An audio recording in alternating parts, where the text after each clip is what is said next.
Good morning. Welcome into 104.5 The Zone. We're happy to have you. Waiver claim day is in progress on the heels of all 32 teams, trimming it down from 90 to 53. A lot of moving parts. Titans trades headlined roster cut day. And we'll get to those here in just a second. 615-737-1045 is the number if you want to join the conversation. We'll keep you updated with the latest. Rand Carthon, Brian Callahan, they're going to speak at 3:30 today. 3HL will carry that press conference live for you. You can also submit your thoughts in the F&M Bank chat, Facebook, YouTube, Twitter, and on Twitch if you are so inclined. Well, a lot of moving pieces and parts yesterday. Let's go through the highlights. Are they highlights or are they lowlights on roster cut day? I'm never entirely sure. But with a couple of different transactions made, 20 players waived, 4 vested vets released, a handful of players waived injured, 2 guys on IR, 1 player traded away, 1 player traded for, and Colton Dowell starts the year on reserve PUP. Nice of you to join us. What? What do you mean? What have you been doing? I've been sitting right here. You're going to do that? I've been sitting right here looking at you. You're just going to pretend like I'm not in here. How do you think that makes me feel? About how I feel every day. 615-737-1045 is the number. Like I said, if you want to give your reaction to the roster transactions, not just cuts, because some additions made, but not yet official with Ernest Jones, the linebacker from the Rams. Something to keep an eye on. Doesn't mean that it won't happen at some point today. Again, the press conference, it may not happen by the time we get to the press conference, for what it's worth, and they can still talk about it the same way that they talked about Tyler Boyd prior to acquiring Tyler Boyd. And, you know, if they choose transparency, that's great. If they choose to say, well, we're not going to comment on players that are not on the roster yet, that's fine too. Physical is something to keep an eye on with Ernest Jones. Trade not made official until the player passes the physical. And there is some discussion around a knee injury, especially for the value that the Titans got on that Ernest Jones trade. Surprising to a lot of people. Jack Gibbons now relegated to a reserve role, one would expect. We'll see how that looks for week 1 in Chicago. They got a couple extra days, 2 weeks basically, to get this team ready to rock. Pretty interesting day. If you were to make a 6th round, well, no, the Titans gave up a 5th rounder, correct? So if it's a pick swap. If a 5th round draft pick at linebacker were to lead you in tackles and be a captain of your defense, that would be a good pick, yes? It would be a good pick. So that's what the Titans got in Ernest Jones. They gave up a 5th round pick and they got a linebacker that was a team captain for the Rams last year, led the team in tackles, and by the way, fits this defense. He led all NFL linebackers in QB pressures with 30 last season, according to PFF. Fair to expect that would be a reasonably big part of his responsibilities here. Now, they're not overwhelmingly good in coverage, either of them, but they're going to find ways to make up for their deficiencies on the edge. The corners are obviously going to play a huge role in all of this that we have yet to see, other than, you know, in practice and walkthroughs and things like that, and really not even that much in practice, given that Chidobe Awuzie did not basically participate in training camp after the first week, and Snead, we understand the management program. So just to kind of rehash the roster transactions, not yet official is the Ernest Jones trade. All of these other transactions are official. Trading away Malik Willis to the Packers for a 7th round pick. Colton Dowell starting the year on reserve PUP. Injured reserve, Chance Campbell and TK McClendon. TK McClendon had turf toe, but based on, I think, multiple reports I saw yesterday, it's expected to be a more long-term situation. So this is not necessarily, and we'll find out, we'll get some clarity at 3:30, I imagine. Sounds like some nasty turf toe. I mean, turf toe sounds like a pretty nasty situation when, you know, a normal situation with turf toe could cost you a couple months. We'll see if there is clarity on TK McClendon, but it sounds like it could be a longer-term situation than just the first 4 weeks.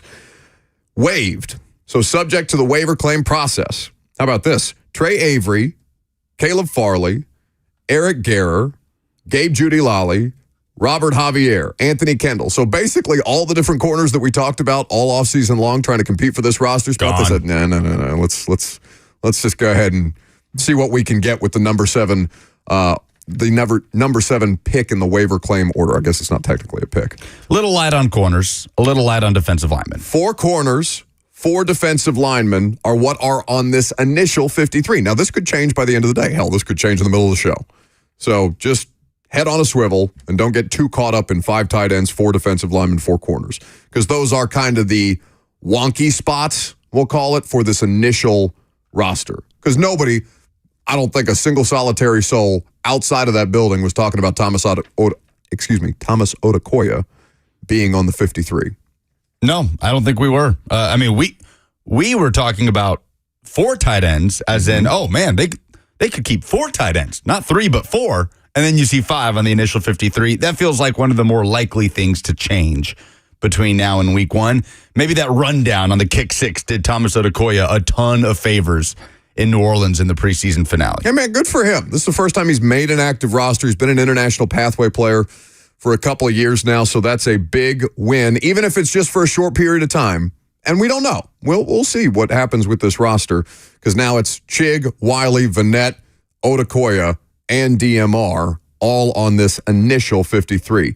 They waive, outside of the DBs that I mentioned, Quentin Bohanna, Shy Carter, Khalid Duke, Keaton Ellis, Isaiah Aiton, Kieris Jackson, Mason Kinsey, Braden Darvison, Bryce Oliver, Jabari Small, Cole Spencer, Leroy Watson, and then outright released because they're vested vets, Abdullah Anderson, Jerron Christian, Corey Levin, and Shane Ray. Little surprised that Jerron Christian and Leroy Watson were cut. Stock up OJ and stock up Jalen Duncan. Yeah, I'm surprised because those were 2 guys that had history with B.J. Callahan, one of which they gave up a draft pick for. Who did you just say? Bill Callahan. Didn't I say B.J.? Not even Brian Callahan. Nashville SC head coach B.J. Callahan. That's going to happen. With a G. I'm going to tell you right now, that's going to happen a lot. No, listen to me. I'm going to assign them all to different positions. Like B.J. Callahan will be coaching the Titans offensive line. Brian Callahan will be the manager of Nashville Soccer Club. And Bill Callahan will be the head coach of the Tennessee Titans at one point or another. Game of musical chairs all season. Get ready for that. No, you need to understand this. That's how I'm going to age. You're not allowed to do that too, okay? Because then both of us getting names wrong all the time is going to be an outright disaster. And this radio show is already hanging on by a thread. Both of which have experience with Bill Callahan from Cleveland. So, like we said yesterday, it would make sense that Bill Callahan was a voice in bringing those guys in. So I am a little surprised that they're going to rely on the second-year UDFA out of Boise State and the second-year draft pick out of Maryland that hasn't looked great in camp to be their tackle depth. And tackle depth remains a concern. So that's what the initial outlook looks like. We will next talk about what will change most about the roster. As I said to start the show, both Callahan and Carthon are going to speak. I don't know if Chad Brinker is going to be involved in that press conference. I would be curious to know what level of input people under Ran or working in concert with Ran had in things like the Malik Willis trade, in acquiring Ernest Jones from the Rams. There's a lot of different moving pieces and parts here. And again, waiver claim day is one of the most fun days. I saw Jim Nagy say this on Twitter, the executive director of the Senior Bowl. It's one of the most fun days in the NFL because the roster cuts are obviously difficult for teams, for players, for coaches, for front office people, for families and all that. I know we get caught up in the transactions because it's a lot of fun, right? It's a lot of stimuli moving around all at once.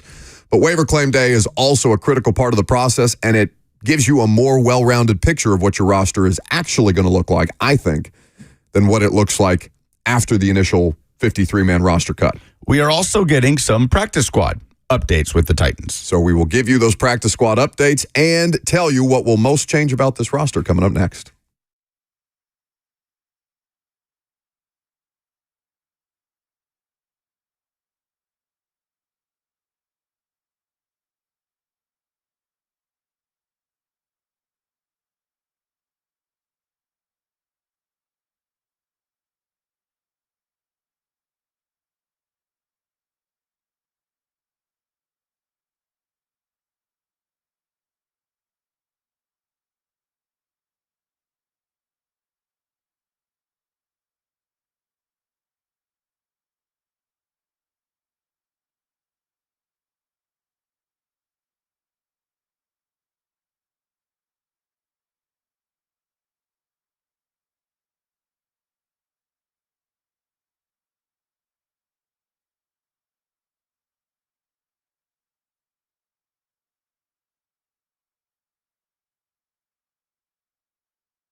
Welcome back to the show. We are fueled by Hattie B's Hot Chicken. 615-737-1045 is how you join the conversation. So, Lucas mentioned that there were a few practice squad notes that were starting to trickle out as the morning continues. Waiver claim day in full effect after rosters were cut from 90 to 53 around the league yesterday. What do we got on the P-Squad stuff?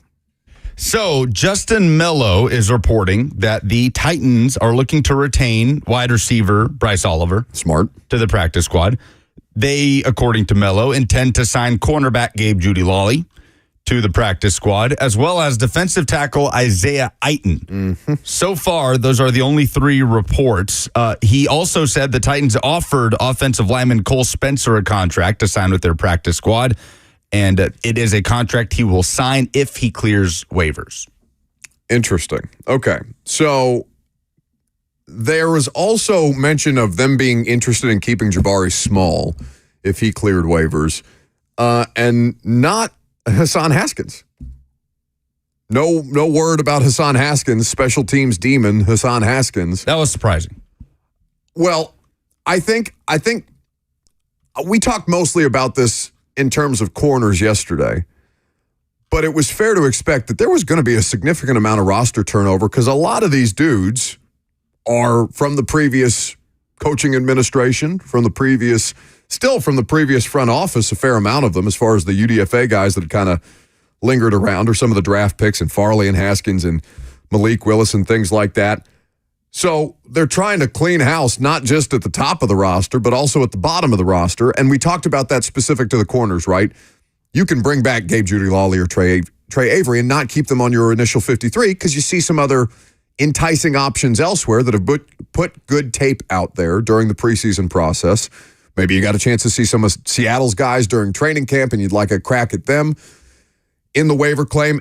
And again, having the seventh waiver claim or seventh in the waiver claim order is a huge advantage that this team has not had in quite some time.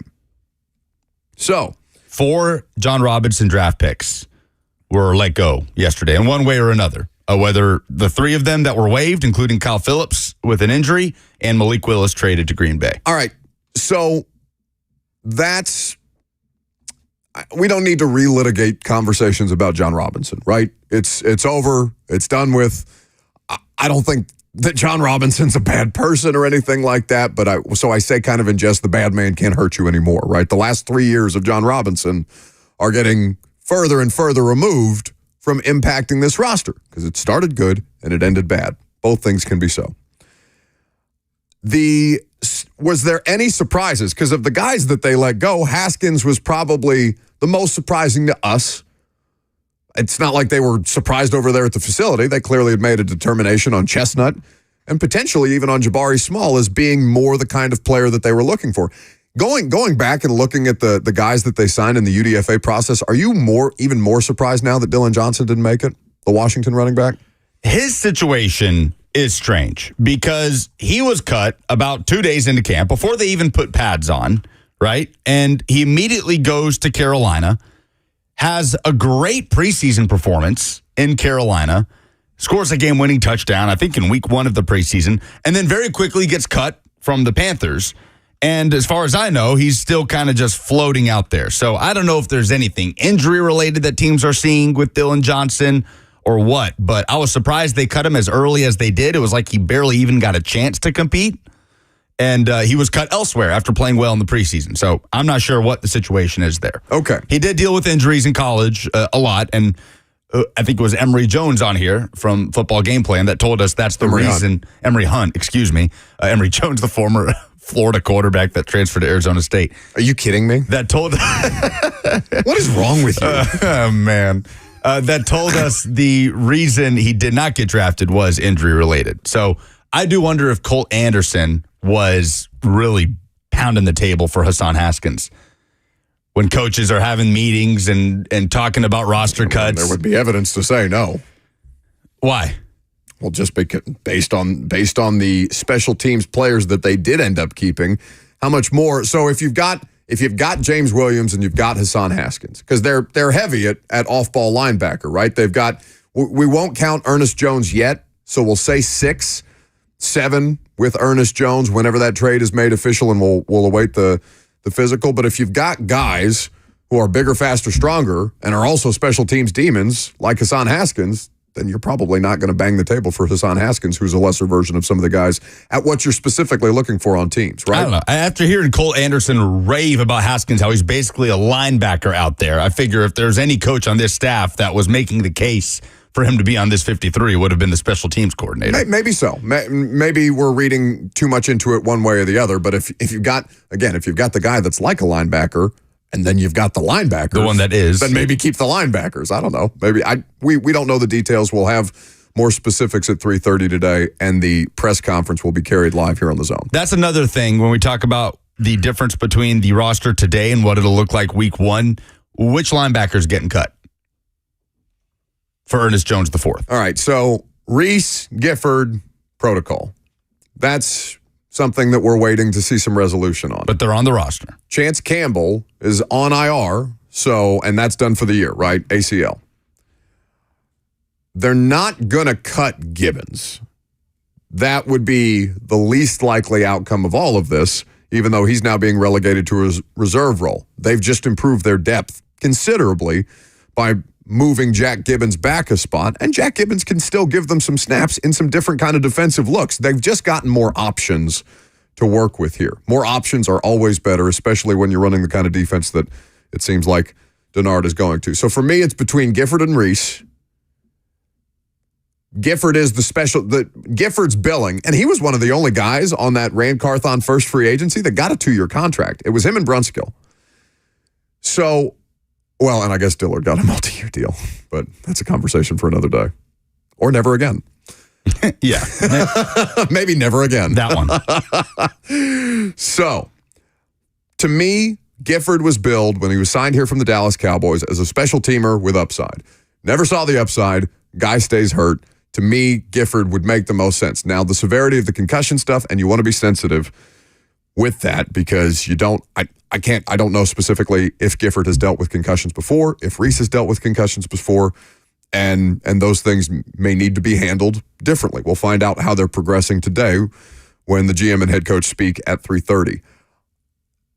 It seems like Reese would be more likely to make it, but again, I don't know that the answer has to be one or the other. Does it have to be a linebacker that's getting cut? They could cut Odukoya or DMR. I was surprised they kept both Murphy and Weaver.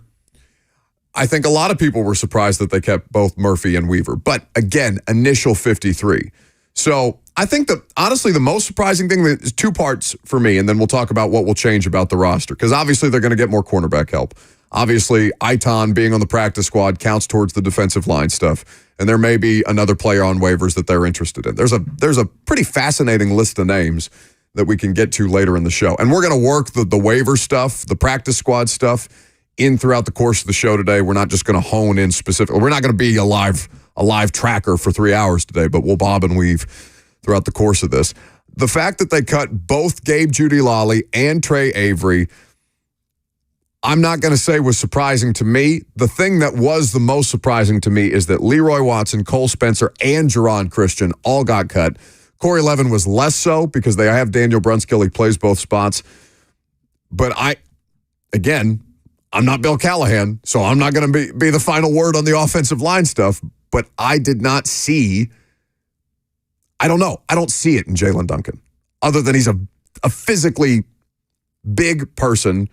He's got athletic ability, and maybe they think, all right, we can coach him up on the finish stuff. I don't know that you can necessarily turn him into a meaner offensive lineman because he seems like a pretty, decent guy.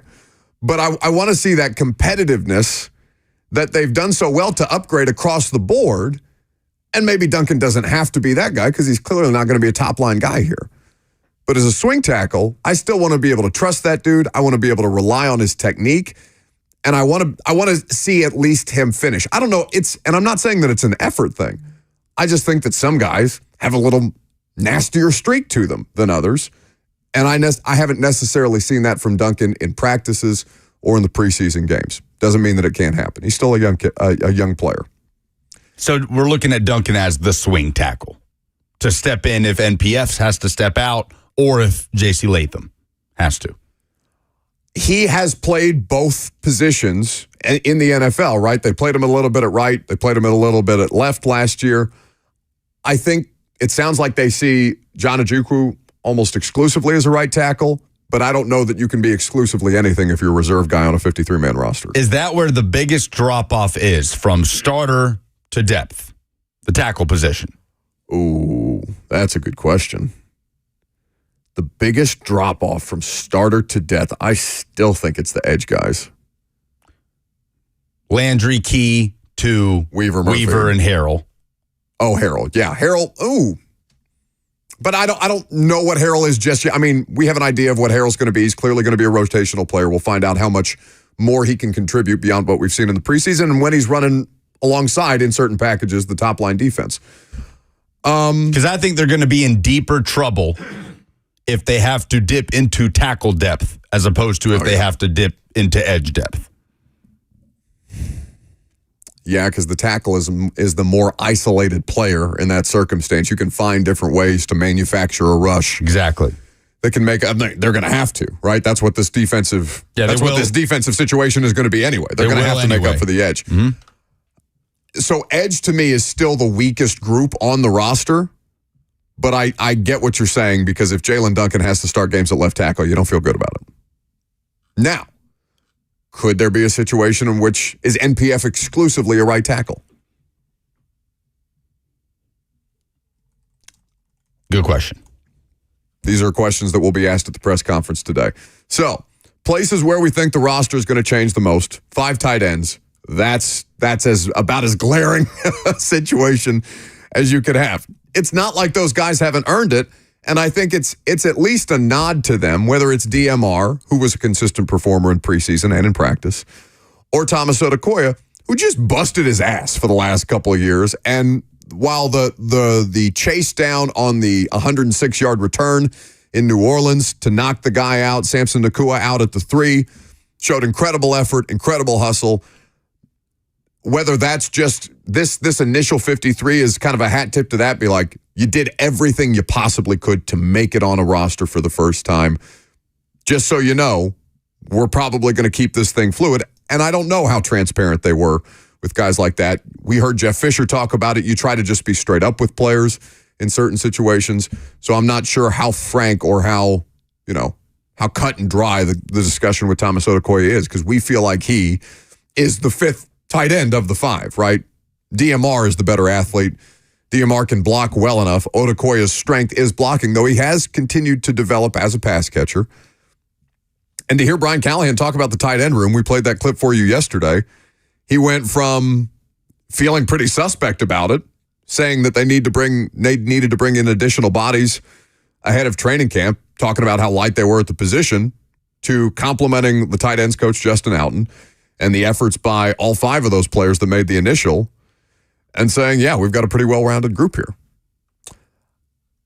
Odukoya feels like odd man out at whatever point they decide to get heavier at one of the other positions that they're light, whether it's defensive line, corner, or, I could see them adding an additional offensive lineman here. He's kind of the Julius Chestnut of this year's initial 53, where last year Julius made the first 53, and it was a credit to him, and he had improved. Sacred Heart had impressed in the preseason, and he dropped down to the practice squad once the season started, but he didn't go anywhere.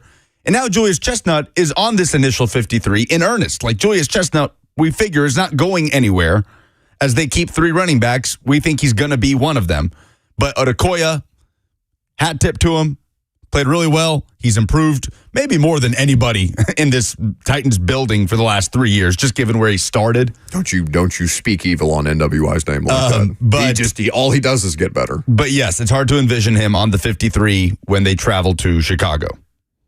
So, practice squad will continue to keep an eye on players that they could potentially make adds at. And I saw a couple of people put together nice threads on some of the roster cuts that were going around the league. Mike Herndon always does a great job. We'll have to have Mike on at some point, and we'll once we get through the waiver claim or the initial waiver claim day, I think it's probably worth having Herndon on at some point. Mike co-hosts a Zone podcast now, F Words Pod. Is he doing that every week? On the 104.5 The Zone Podcast Network. Is he actually doing that every week?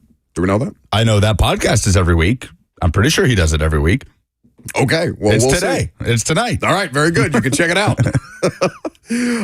But Mike was good about pointing out a couple of different players that the Titans might be interested in adding that might also fit in Denard Wilson's scheme.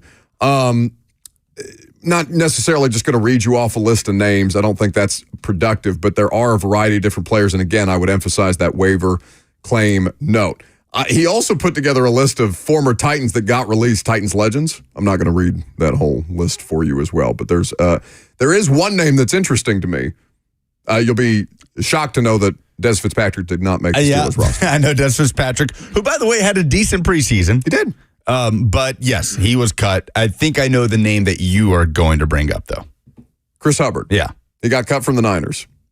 He got hurt here last year. He was the starting right tackle while NPF missed time with the gambling suspension. I don't know how Bill Callahan feels about him. Different coaching staff, different offensive line. They may be, Chris Hubbard is at an advanced age, and he was out of football for a period of time before coming back and being the Titans starting right tackle. He's 33.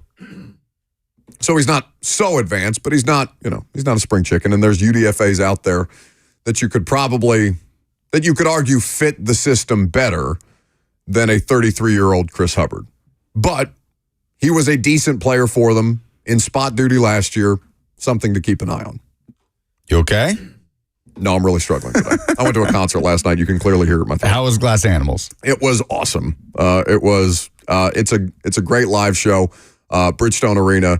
I don't go to a lot of. Did you go to a lot of concerts at Bridgestone? I know you've been to like a couple Billy String shows there. Oh, sure. I've been to my share of concerts at Bridgestone. Creed will be there in November. Should we make a return trip?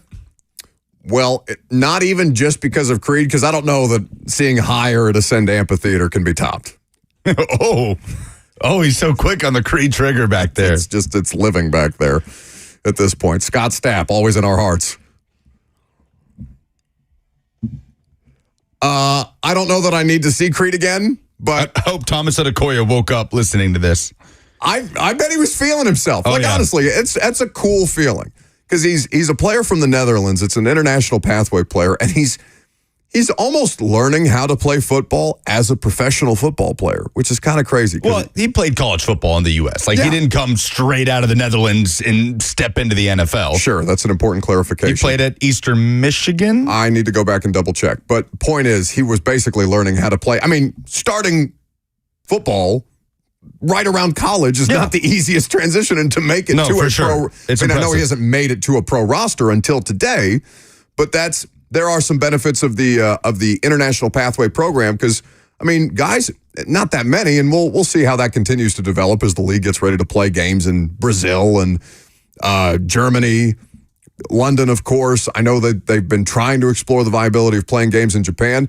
Jermaine Illuminor is probably not a name that a bunch of NFL fans, or unless you're like a diehard NFL fan, know, but he's a former international pathway player that turned into a starting offensive line for the Ravens. For the Giants, he's had a nice career. So, may take those guys a little longer, but it's still a pretty cool thing to see because he's lasted through now 2 different coaching staffs, and I don't think he was here with Art. So I don't want to say 3 offensive coordinators. It's really impressive because people really don't understand just how much information these guys have to process when they get over here. Tennessee's got a couple of those guys in Knoxville right now. Emmanuel Okoye, who is born in Nigeria but participated in the NFL Academy in London. And when you look at tape from his time in London, they don't have markers on the field. They don't you don't know if you're on the 36 or 37 yard line. The Tennessee punter, Jackson Ross, is from Australia. And when he got here, he talked about not knowing what a penalty flag was. I don't know what is that yellow thing that they're throwing? Why are they doing that? These are the things that you could play in high school in Europe. You can be in developmental academies in Europe. What is this yellow thing? Why are they throwing it? But it is still such an uphill climb when you do get over here. So for Odekoya he started JUCO level when he came over from the Netherlands and then worked his way up to Eastern Michigan and now the NFL. It is incredibly impressive. 615-737-1045 is the number. Surprising roster cuts around the NFL is what we'll get to coming up next. We've also got the dumbest thing in sports this week at the top of the 11 o'clock hour. Jackson, do I have things to give away? Yes, we will find out soon. Okay. You know what? At least you were efficient with it. If it's gonna be bad, at least be efficient. Yeah, I appreciate him not like stalling until he pulls it up. Surprising just roster. telling us. I'll tell you later. Roster cuts around the league next.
Welcome back to the show, fueled by Hattie B's Hot Chicken. So, surprising roster cuts around the NFL. Were there any that piqued your interest based on 31 other teams having to cull the roster? Not everybody going to be able to find homes, and there's going to be some good players that end up outside looking in, whether it's practice squad or otherwise. But given that you have a top 10 waiver claim spot with the 7th waiver claim at this point, Titans are going to have some options to be able to go out there and snag some dudes. There are a couple of names, specifically defensive backs, that I saw that I would be interested in. Rock Ya-Sin, former Colts draft pick, most recently with the 49ers. Titans, I want to say, saw a good bit of Rock Ya-Sin in the preseason game when San Francisco traveled here. He is somebody who has played in a similar style of defense. He's a talented player, but it just hasn't, panned out to be able to consistently hold down his starting job. He's bounced around a lot. He has bounced around a lot. It didn't go well in Indianapolis, and I don't necessarily know that that's his fault, but he gets released. Natrone Brooks is another name to keep an eye on. He comes from a similar system that Denard Wilson runs.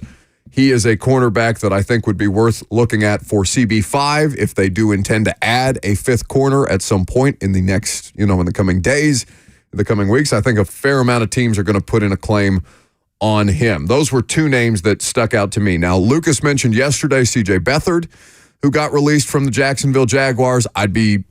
I would be interested in C.J. Beathard if they were going to explore the QB3 thing, if they were going to do it on the practice squad. Beathard makes a lot of sense. Bailey Zappi is also out there. Western Kentucky product, draft pick of the Patriots a couple of years ago. I don't know who to blame for what happened to Mac Jones. And when Mac Jones, in a couple of different spots, got benched for Bailey Zappi, I don't know whose fault that was. I don't know if that's because Bailey Zappi was actually better, but he gets released from the Patriots roster after the team drafts Joe Milton, moves on from Mac Jones, and also takes Drake May with the 3rd overall pick, bringing back Jacoby Brissett to potentially be the starter, though that determination has not yet been made. Players that were still out there and are starting to take visits, and it sounds like there is a visit scheduled for Tyus Bowser to come to Tennessee, the former Ravens edge rusher. We were both surprised, I think, or as a show, we were surprised to see them keep both Weaver and Murphy. Not the worst idea. Always could use more pass rushers than less. But is Tyus Bowser better than either Weaver or Murphy, or potentially both? And could that warrant a transaction that sees one of those guys on the outs and Tyus Bowser come in? He's missed a lot of time due to injury, but had some good moments for the Ravens, more flashes than consistent production. That's something that we're waiting to see. Some quarterback movement as the Cardinals cut Desmond Ridder. Saw that. And Clayton Tune is going to be Kyler Murray's backup this year. So Ridder now is floating out there. And the Detroit Lions cut Nate Sudfeld. Hendon Hooker is officially Jared Goff's backup quarterback. Hooker had flashed a lot in the preseason. He finished really strong last weekend, doing a lot in the air and on the ground. But Sudfeld apparently had also had a really good camp and was being praised by Dan Campbell and Lions coaches, was just consistent. So that seemed like a legitimate backup quarterback battle, but they're going with the youth and the upside there. And Hendon Hooker stays in Detroit. Nate Sudfeld is floating out there. And the Browns, this isn't a cut report, but the Browns are keeping 4 quarterbacks.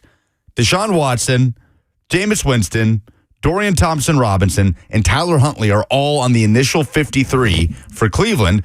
As I truly wonder if they looked at the Titans getting a 7th for Malik and were like, surely, if they can get a 7th for Malik Willis, we can get something for Pro Bowl quarterback Tyler Huntley. You couldn't even get through that sentence with a straight face. Pro Bowl quarterback Tyler Huntley. It is factual, and we can't take that away from him. There was some talk about whether they might have tried to actually move Jameis, but I think reports out of Cleveland have been they summarily shut that down. There was never any real interest in moving Jameis Winston. A part of me can't help but think that does not inspire overwhelming confidence about Deshaun Watson if there are 3 other quarterbacks on the roster. But I know that's more about the backup quarterback situation than it is about Deshaun, and that they are going to make every effort to try and make it work around Deshaun Watson this year. Perhaps there will be a significant difference. I mean, that's one, and I know he's obviously a starting quarterback. He's on a contending football team in Deshaun. But do you think that this time next year we could be talking about Deshaun Watson being on the outs? Because next year is the first time that they can feasibly get out from under this contract. If this season goes anything like last season, then yeah, I think we would expect the Deshaun Watson era to be coming to an end in Cleveland. Like what 2026 is going to be the year that or 25 will be the year he figures it out. That'll be the one, right? Like after being out of football for 2 years and then being bad for another 2 years, like, oh yeah, 2025 will be good. No, if it doesn't work this year with Deshaun Watson, then it needs to be over in Cleveland. So, outside of players that the Titans could acquire, the Titans are planning to acquire Ernest Jones, the linebacker. We're going to get into the specifics of who he is as a player later on in the show. They did trade and are currently in the process of finalizing a trade between them and the Los Angeles Rams for the services of Ernest Jones IV. That was first reported by Tom Pelissero. Tennessee is getting Jones and a 2026 sixth-round pick in exchange for a 2026 fifth-rounder. The value on that is crazy unless there's something actually wrong with his knee, which has been discussed as potentially being a reason for the lesser value on the pick swap. Because when I first saw the reports of the trade yesterday afternoon, I mean, hell, it was basically as soon as we walked out of the studio that the reports started to leak out of there. I think it was about 20 minutes into Blaine and Zach. The thing that first hit me was, man, I hope they didn't give up another third-round pick. Because, between the trade for Will Levis, which made sense, the trade for L'Jarius Sneed, which made sense, and if they gave up something like a third for Ernest Jones, those are meaningful picks over time for a roster that really needs to recoup through the draft. But a 2026 fifth and a 2026 sixth-round swap, great value. So I'm curious to know why Los Angeles didn't want to extend him, because he is based on play, he's absolutely an extension-worthy player, and it's not clear whether he's going to play it out on this contract that he's got in the same mold as what they're saying with Matt Judon in Atlanta. It sounds like he is going to play it out on this last year of his current deal. And if they had given any consideration to potentially, what I want to know from Rand, and this is a question that I'd probably ask today if it doesn't get asked first, were you thinking about trading for Ernest Jones before Chance Campbell got hurt? Because there was a couple of days in between the injury and the initial reports of Ernest Jones being available for trade that passed by with no teams making movement on it, but teams doing their due diligence, and the Titans obviously having a needed off-ball linebacker. It was really like 24 hours of that being out there. And remember, he did not request a trade. He tweeted that he did not request a trade and then deleted the tweet. Well, he deleted the tweet. Right, but the Rams granted him permission to seek a trade and basically said, we're not going to get an extension done for you. You can stay here and play this year on your $3 million if you want. If not, we'll move you. But there was nothing about him formally requesting a trade. That was, I think, Saturday is when I first saw that. And obviously the Titans played on Sunday, and that's when Chance Campbell got hurt. Another somewhat notable cut, the Panthers cut wide receiver Terrace Marshall Jr. Saw that. The former second-round pick, I believe, out of LSU. That was interesting for a team that has not been deep at wide receiver in quite some time. And a couple interesting inclusions, just from a former Tennessee player perspective. Ramel Keaton made the Raiders' initial 53. Had a monster performance against the Niners in their preseason finale. D. Williams also made the Seahawks' initial 53, probably as a specialist. We saw him a little bit here at joint practice. And Jalen McCullough, who has played approximately 78 career games for the Vols at safety, made the initial 53 with the LA Rams. Jackson, do we have something to give away for the dumbest thing in sports this week? Yes, we do. What do we have? We have 2 tickets to see Green Day at Geodis Park on Friday. Excellent. So, the dumbest thing in sports this week coming up next for your opportunity to win 2 tickets to the Green Day show on Friday at Geodis Park. All you need to do is call in next with your dumbest thing in sports. 615-737-1045 is the number. We'll give you ours as well. I'm Buck Rising. It's 1045 The Zone.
It is 11:02. Good morning. I'm Lucas Panzica from the 104.5 The Zone studios. Roster cut day was Tuesday in the NFL, and the Titans released the initial 53-man roster, which includes 5 tight ends, 4 cornerbacks, and 3 running backs. Notable cuts from Monday include running back Hassan Haskins, also running back Jabari Small, the UDFA rookie out of Tennessee. Wide receiver Kyrus Jackson was waived, as well as outside linebacker Shane Ray. Receiver Kyle Phillips was waived with an injury, and receiver Colton Dow was placed on the reserve PUP list. Rand Carthon and Brian Callahan will hold a press conference this afternoon at 3:30. The Titans are acquiring Rams linebacker Ernest Jones IV in a trade per multiple reports. The Titans also acquire a 2026 6th-round pick, and they send the Rams a 2026 5th-rounder. Jones led the Rams in tackles last season with 145 tackles plus 4.5 sacks. He was not included in the Titans' initial 53 yesterday. For all your foundation repairs and waterproofing needs, visit USSTN.com. Breaking news at once on your home for the Titans and Vols. This is 104.5 The Zone.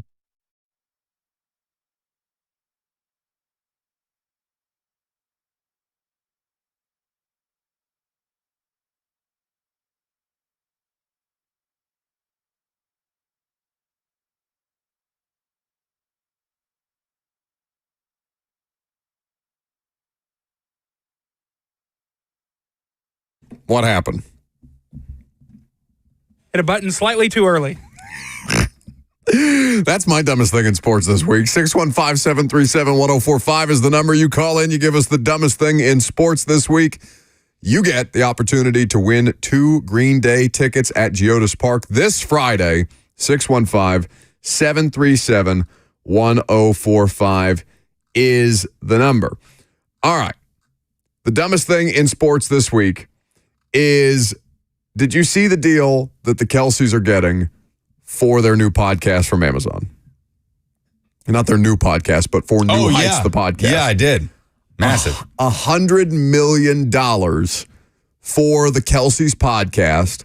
I don't know what the average download on New Heights is. I know it's a hugely successful podcast. The deal is not the dumbest thing in sports. They are worth whatever it is that the market says they're worth, right? Where Rogan is getting a bunch of money from Spotify, where the is it Call Her Daddy or Call Me Daddy? Either way. Call Her Daddy. Call Her Daddy. It's never sounded more out of touch in my life. That's a drop, Jackson. Oh, absolutely. I will be saving that immediately. Call Her Daddy. She's getting a bunch of money too. In fact, I think she just got another $100 million deal. She's made like $175 million over the course of the last 5 years in the podcast game. The fact that there is this much of an oversaturated market, and that the podcasts that actually get legitimate downloads are worth $100 million in a space that is totally oversaturated. Just how many podcasts there are, and I say this as somebody who has two podcasts myself, there are way too many podcasts in the world. The fact that the best of them are worth $100 million, I love to see it. I do wish that there were less podcasts, because I feel like my attention span is drawn in a bunch of different directions. There's a lot of people making cool content, but they're not able to monetize it. And you see a lot of good podcast content go by the wayside because you're not going to get that kind of financial backing. Dumbest thing in sports this week is Connor Stalions. And we're going to talk about the Connor Stalions Untold documentary on Netflix with Josh Pate, who will be in studio here in a matter of minutes. But you watched it, I assume? Mm-hmm.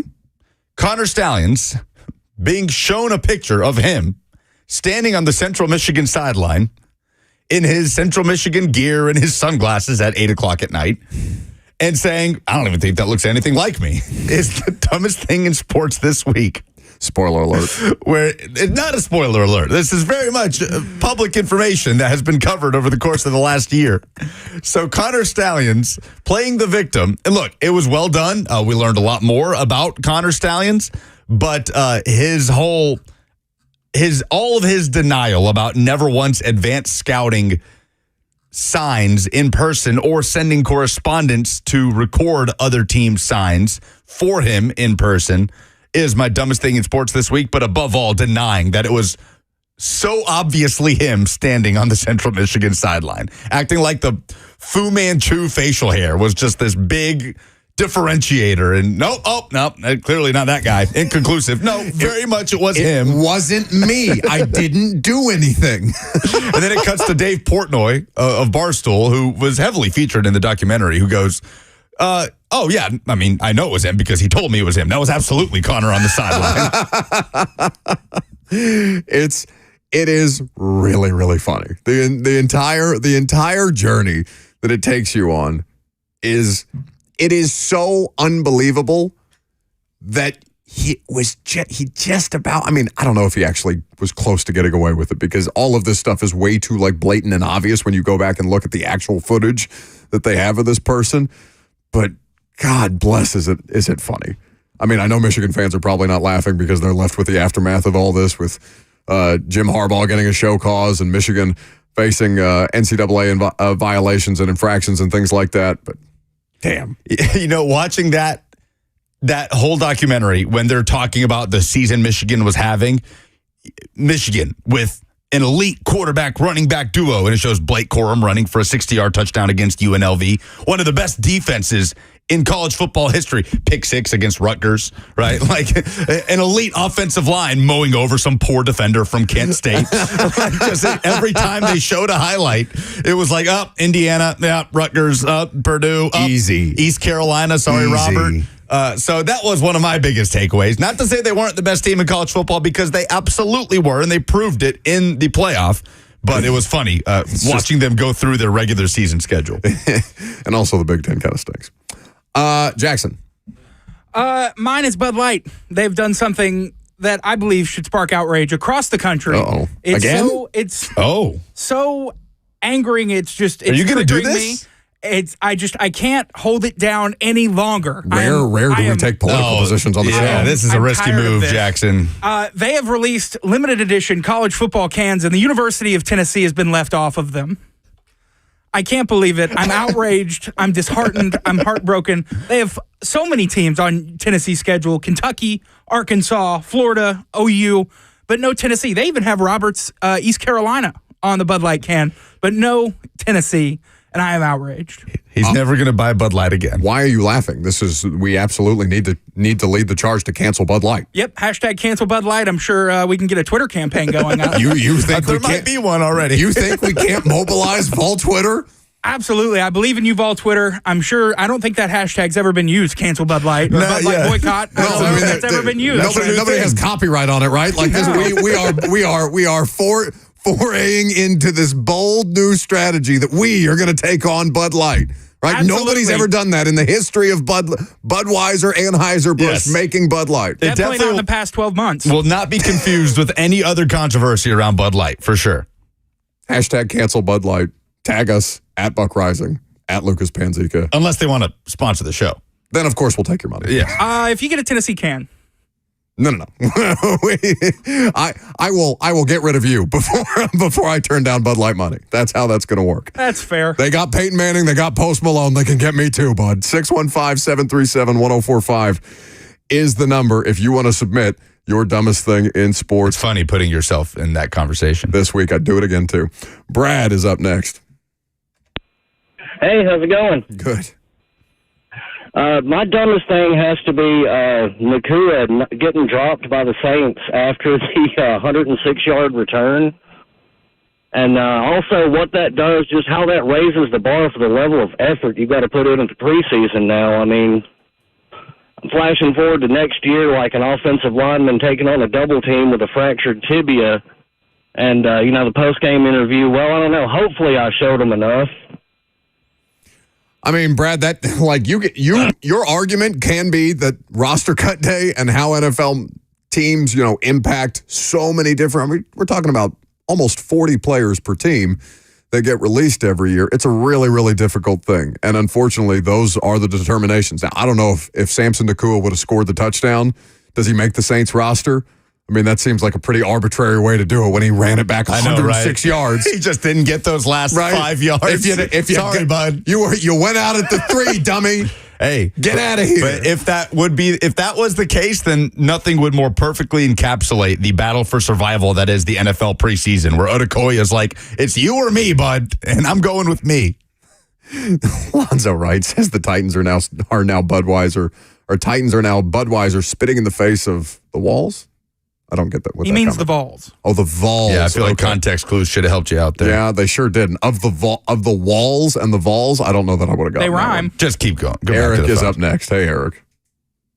Hey, good morning, guys. Thanks for taking me. So mine is almost like an oh no for the week. It could have been for yesterday, but it's still the dumbest thing. Cornerback Jaden Hill, who was previously with Florida last year, during the Florida State game last year, it's fourth quarter. I think there's about 3 minutes left to go. He tackles someone, and it gets called targeting. So obviously he gets thrown out of the game. And over the offseason, he transfers to Texas A&M.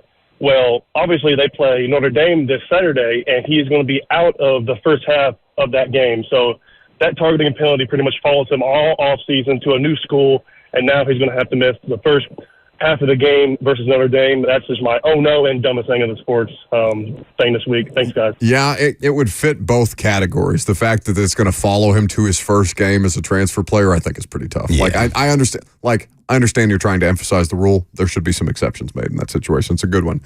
Is it Halen up next? Sir. What's up? How y'all doing? Good. My dumbest thing in sports has been Danny Cannell since Saturday. I feel like everything that he's tweeting right now is just, man, you just tweet through it, but whatever. He's coming up with every explanation to why Florida State, shouldn't be judged the way they are, but that's all I have to say about that. So I assume he's tweeting pro-Florida State sentiment after a very disappointing loss in Ireland against Georgia Tech, who is, I don't know that Georgia Tech should be ranked just because they beat a ranked opponent, but I don't know that the point spread should have been 10.5 for as much progress as Georgia Tech seems to have made in a new. They're at least moving on from. Is it Paul Johnson that ran the system there? Yeah, triple option. Yeah, the triple option, and trying to bring Georgia Tech into the modern era. Georgia Tech fans have felt pretty optimistic about their football program, and for Danny Cannell to be caping up for Florida State, if in fact that's what he's doing. I haven't seen Danny's tweets, but I know Danny can, have a strong opinion or two. Well, Pete Thamel tweeted some ESPN stats and info, said Florida State was 17-1 in season openers as a top 10 team against unranked opponents. The only loss came in '89 against Southern Miss, Brett Favre and Southern Miss. And Danny Cannell tweeted that '89 season, FSU started 0-2, ran the table, beat Nebraska in the Fiesta Bowl, and finished ranked third in the country. So he definitely was tweeting through the pain on Saturday. Herb Street was kind of trolling a little bit. I don't know if he meant to, but he basically was giving Florida State fans a pat on the head, being like, you'll get him next time, little guy. I feel like he earned that. Herb Street? He caught a lot of flack for what he said about the playoff. I feel like that was a little earned. I agree. Chuck is the last one for the opportunity to win some Green Day tickets. What do you got, Chuck? Actually, sorry, it's Scott. But so I never get the opportunity to call in, and this has actually outraged me for years, but I'm a Reds fan. And as a Reds fan, you can't get the MLB network to watch the Reds because you're blacked out. But then when you try and get Bally's, it says, oh, you're not in the Ohio area, so you're also blacked out.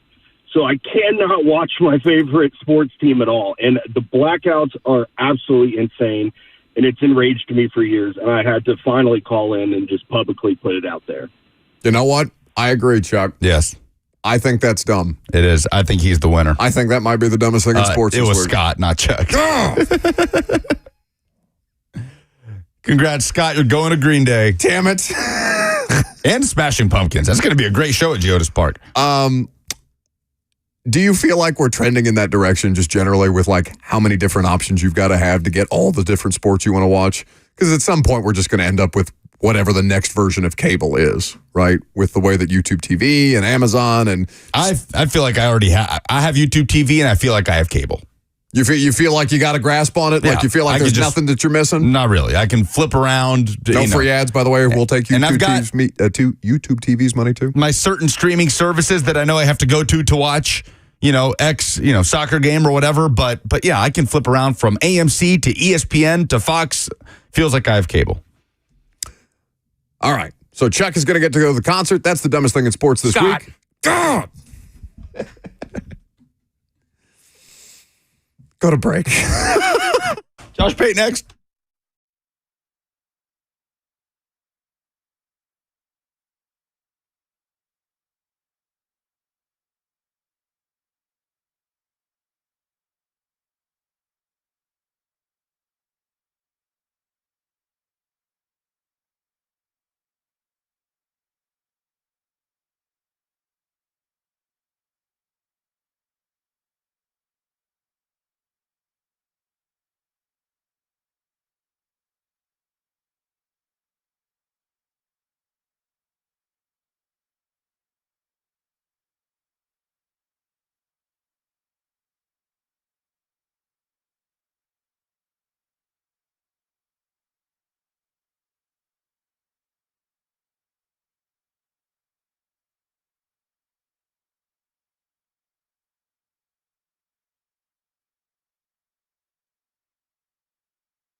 Welcome back to the show. We are fueled by Hattie B's Hot Chicken. We are also fueled by college football. Week 0 in the books. Week 1 up ahead. Josh Pate, we put out the bat signal.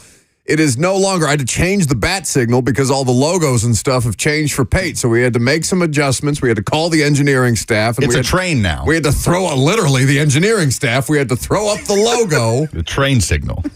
The train signal for Josh Pate of Josh Pate's College Football Show. Sunday, Tuesday, Thursday, 8 p.m. Eastern Time. Subscribe to the YouTube channel. If you haven't done it already in advance of college football season, you're a fool. Do it now. Hey, buddy. This is the hardest I've ever worked in my life. Because I don't live a very hard life.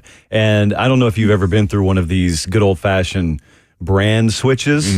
Now, it coincides with taking ownership of the product, so that's a good thing. So no one's complaining, on air at least. Off air during commercial, we complained constantly.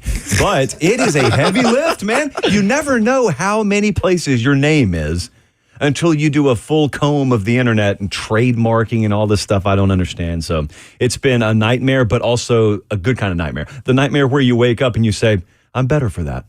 I'm better for that. Now, Florida State fans, you were talking about Cannell. I was out on the street listening. Cannell, So excited to trash Cannell. Yes, I'm so excited for this transition. Different kind of nightmare. You don't understand. I have a personal relationship with this man. I work alongside him. I heard the caller call in.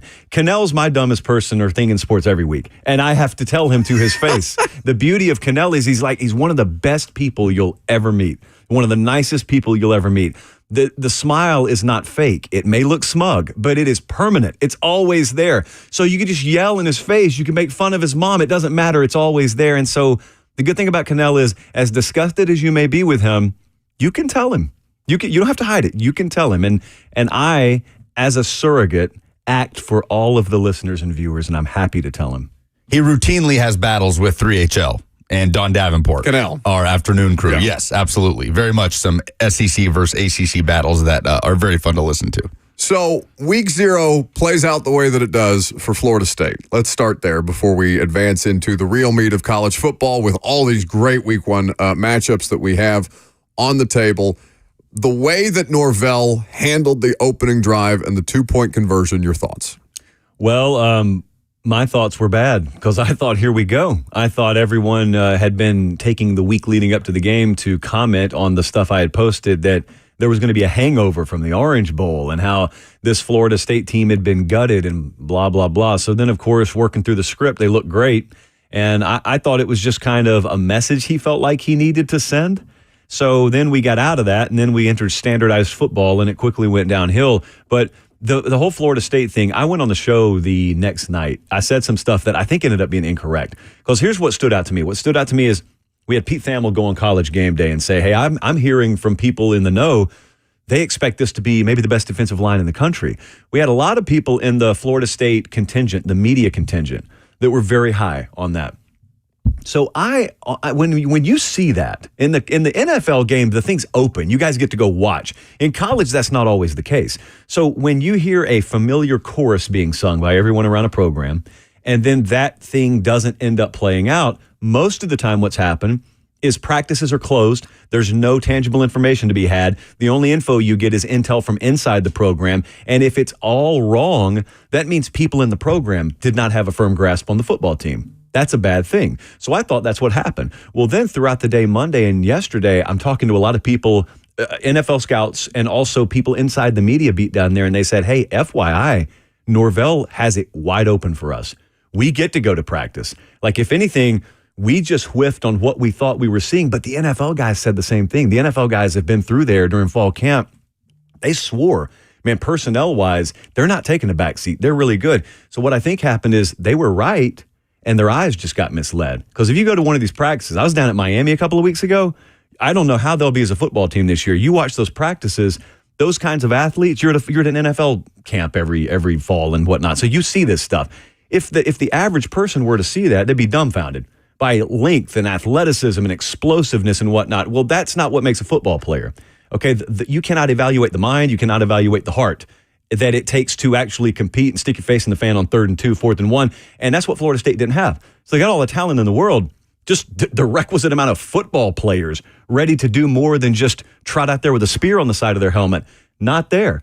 And then you follow that up and you ask, okay, well, how did that talent get acquired? A lot of it's via the portal, which is yet another cautionary tale that it may be penny wise, pound foolish to just think you can stack talent out of that transfer portal, because if you claim you're trying to build a culture and you're building everything as part of that culture and the transfer portal are probably not going to mesh to a high degree long term. It's the big Colorado question. For example, can you build a program from the portal? I don't think you can, and I think they really have to upgrade their high school recruiting apparatus at Florida State. Well, and I think, and college football fans who pay far more close attention to this than your casuals, right, will understand your point. The importance of building this thing organically, the same way that we talk about on the NFL side of things, right? There's a difference between going out mercenary style and putting your team together in free agency. Like the Titans have this offseason. Sure, out of necessity because of how far in the dumpster their actual roster was, because they had failed in 3 consecutive drafts to recoup that talent organically. But the draft is how you build competitive football teams for longevity. And in the same way, college football coaches know this probably, but are just going to have to take some risks here. And I feel like that's the position that Mike Norvell was in. I don't want to excuse it, because there is still that the onus is on coaching, because you put together the team. It's your job to get them moving in the right direction. And it's hard to get that many young people's attention all moving in the same direction. It's really hard to do. But really I just think that there is pressure on coaches to have to do it that way, or at least take some risks that they might not otherwise be comfortable taking because of where we are in the nature of college football. It is feast or famine, too, because I guarantee you this weekend, you're going to watch a top 10 or 15 team, could be Miami, for example. That's a team. Ole Miss is a team that loaded up from the transfer portal. One of them will have knocked it out of the park, like Florida State last year. They were put together the same way last year. The point is, it is such a feast or famine sort of high risk, high reward proposition, in that you're going to get more variance in outcome, as opposed to traditional recruiting where you put your roster together the way Alabama and Georgia and Ohio State do. There is no world where those teams are losing 4 games. They're just there every year. At Josh Pate CFB is where you follow him. You can subscribe to Josh Pate's College Football Show Sunday, Tuesday, and Thursday via the YouTube channel. So, speaking of teams that build in recruiting and supplement in the portal, it feels like Tennessee has hit a groove of trying to do that as they roll into this season. Recruiting momentum is high for the future, 2025 and beyond. But for 2024, you've talked a lot about Tennessee on your show very recently. When you picture a ceiling for this team, because we've talked a lot about expectations and baseline and 12-team playoff, but when you talk about a ceiling for this team, what comes to mind in terms of best case scenarios that could flash through your brain? Having the best offense in the country, roll in through the regular season 11-1, beating either Alabama or Georgia, and going to the SEC championship game and winning it. That's the best case scenario. They are, in their mind, far more upgraded defensively in the front than anyone's going to give them credit for. All the focus is on how much they lost on the back end. I'm focused on that. And then they had the nickel go down in fall camp, so I'm focused on that. I don't know how long we'll have to wait to the middle point of the season to maybe see that exposed. NC State folks think they have the wide receiver core to expose that. It's just tough before you've gotten proof of performance from them, because they never throw the ball well. So will we see it in week 2? I don't know. But that's the best case. The most likely to me is like a 9-3 season. And if you go 9-3 in the SEC with their schedule, you got multiple big boys on your schedule. You go to Oklahoma as well. That is fringe to probably just in the playoff bubble, as I see the playoff bubble. And then I keep going back to this. I keep going back to like the pro sports model of, if you've got an expanded playoff, then you start talking about teams that have gotten hot that no one wants to see when you get to the last month of your regular season. We've never had that conversation in college football. We have it now. Tennessee's like the quintessential potential, good band name, the quintessential potential team you don't want to see because they just got hot with Nico Iamaleava with a full year now of starting experience under his belt by that time in November. I got $20 says that's already a band name. Hey, Josh Pate's College Football was already taken, and we took care of that. No, it wasn't. and for that matter, some dude already scooped up Late Kick Josh and put a picture of Dwight Schrute as his profile picture. which I can't be mad at. Something about that seems fitting. I'm not sure why. I'm strangely okay with it. The internet works quickly. So Josh Pate hanging out here with us in studio. I know you get people excited, myself included, when you say 11-1 in SEC championship. Then you started scratching your neck over there. My You heart broke out in hives. started fluttering a little bit. Did you undo your bottom button? Well, there's one more progressively throughout the show. But this is a team that I would say its best player is on defense. Its best unit is on defense. Mm-hmm. Its deepest unit is on defense. So could you have a situation where Tennessee has a top 3 offense in the country, yet still its best overall unit is on the defensive side of the ball? Like, do both of those things have to happen in order for them to get close to that ceiling that you're talking about? Clearly to get close to the ceiling. And then, so the way it worked a couple of years ago was they were the number 1 offense in the country and opportunistically like top 20 to top 30 defensively, depending on what metric you looked at. There's certainly no world, nor does there need to be one, where Tennessee's defense flirts with like top 10 status this year. But if you give me a top 5-ish offense, and then you have the kind of defense that maybe gives up stuff between the 20s, but those havoc rate numbers, those advanced stat numbers that everyone loves now, if those things spike for them in a best case scenario, that's how they're in Atlanta. And people are finding themselves in December saying, why didn't I see this coming? Like, all these guys were in my preview magazine. Why didn't I see this coming? What's the name of the tour this year? The Whole New Saturday Tour. The Whole New Saturday Tour. Or you could say A Whole New Saturday Tour if you really want to dive into the Aladdin theme. I mean, I suppose we could.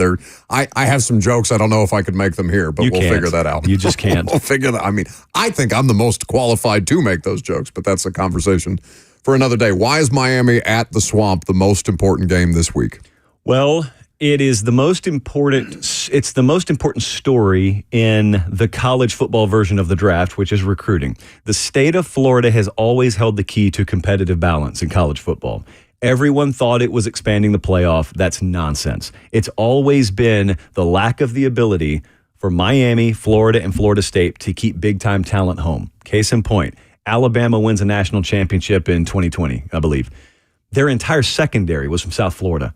And it was Bama being able to do what they were doing because the teams in Florida weren't able to do what they're supposed to do. Ditto, Clemson, ditto, Ohio State. The teams that have dominated with athletes from Florida. So the part one of that is if Miami's getting better, if Florida is getting better, if Florida State's getting better, hopefully for the sake of competitive balance, that means they're keeping more of their talent home. You don't have to lock it down. Just keep more of it home. Part two is you could invite your mom or your sister who don't even care about college football to watch this game just by explaining how toxic the storyline is around the head coaches and how uncomfortable it's about to be tenfold for whoever loses this game. And I ran it by Stats and Info, and they tell me someone does have to lose Saturday. It's a 2.5-point line. Miami's slightly favored. My numbers virtually agree with it. I've got like Miami -2. So I also have Florida in a power rating as the number 21 team in the country. Like, it's not a bad team. They're just with a unworkable schedule, not expected to do anything. So I, unlike a lot of people, think there's way more heat on Napier than Mario Cristobal going into this one. Because I could easily see a world where this is a knife fight. Florida wins 22-19. And Miami's offense was really shaky. It's a new quarterback, new transfer portal pieces on the road, toughest environment they'll play in all year. They could lose that game and then go on and go 11-1 and win the ACC. Florida loses this game. That's inevitably one of several losses that are coming down the road for them. And as much as I like Billy Napier as a guy, as good as he's been to us, and as much as I believe he could build a winner, you're probably just finding yourself in an untenable position at that point, like beyond the point of repair with your fan base. It's Lucas said during the break, in what world would you have been able to tell the Florida fan base, in year 3, if you go 7-5, you'll view that as a win? Like, they would have never accepted that. When you talk about the key to, basically the lifeblood of college football still being recruiting and the difficulties, there are advantages obviously with the transfer portal and the name, image, and likeness stuff, but the difficulties of balancing that and roster building in a way that's viable. Which coach do you think has the right balance right now in today's college football heading into this season? Anywhere in college football? Anywhere in college football. Kirby. Kirby gets it. Kirby is in a position, first off, where they're not desperate. They were already one of, if not the premier programs in college football before the worms started to turn on the NIL and portal front. But also, it's kind of like when Saban was at Alabama, and Bama's still kind of like this, believe it or not. They're in a position where the value they offer you by playing there and putting that G or putting that, script A on your uniform, wherever it is, that has such intrinsic value, they don't have to overpay.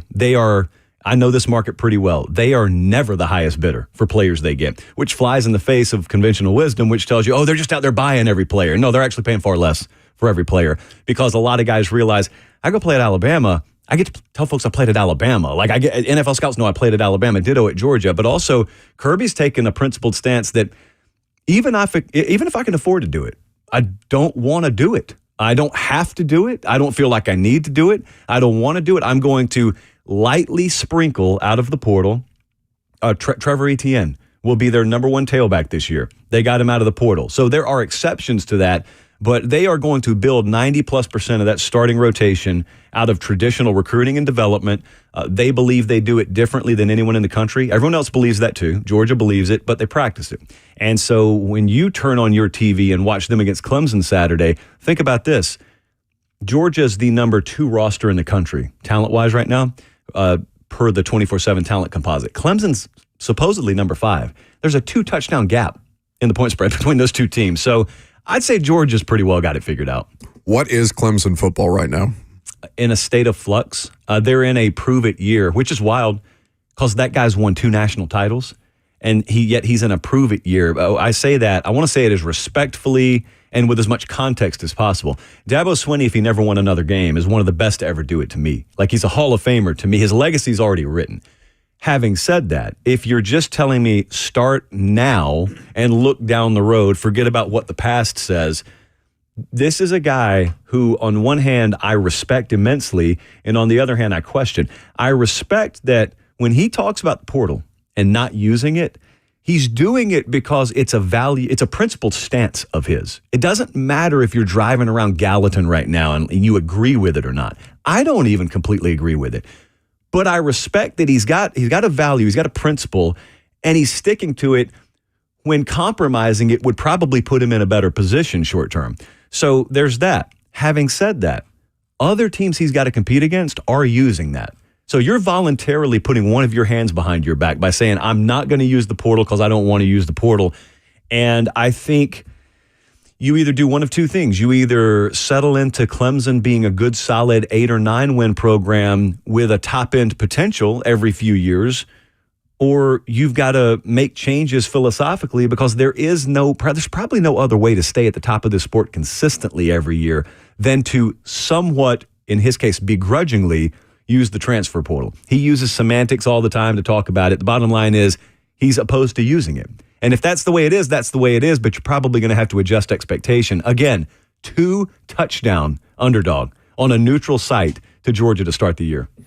Josh Pate is hanging out in studio with us. We're going to ask him about Michigan as the defending national champion. We're also going to ask him about the Connor Stalions doc coming up next.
All right, we got a lot of different things going on today because it is waiver claim day. We also have Josh Pate in studio, so we're jumping from subject to subject.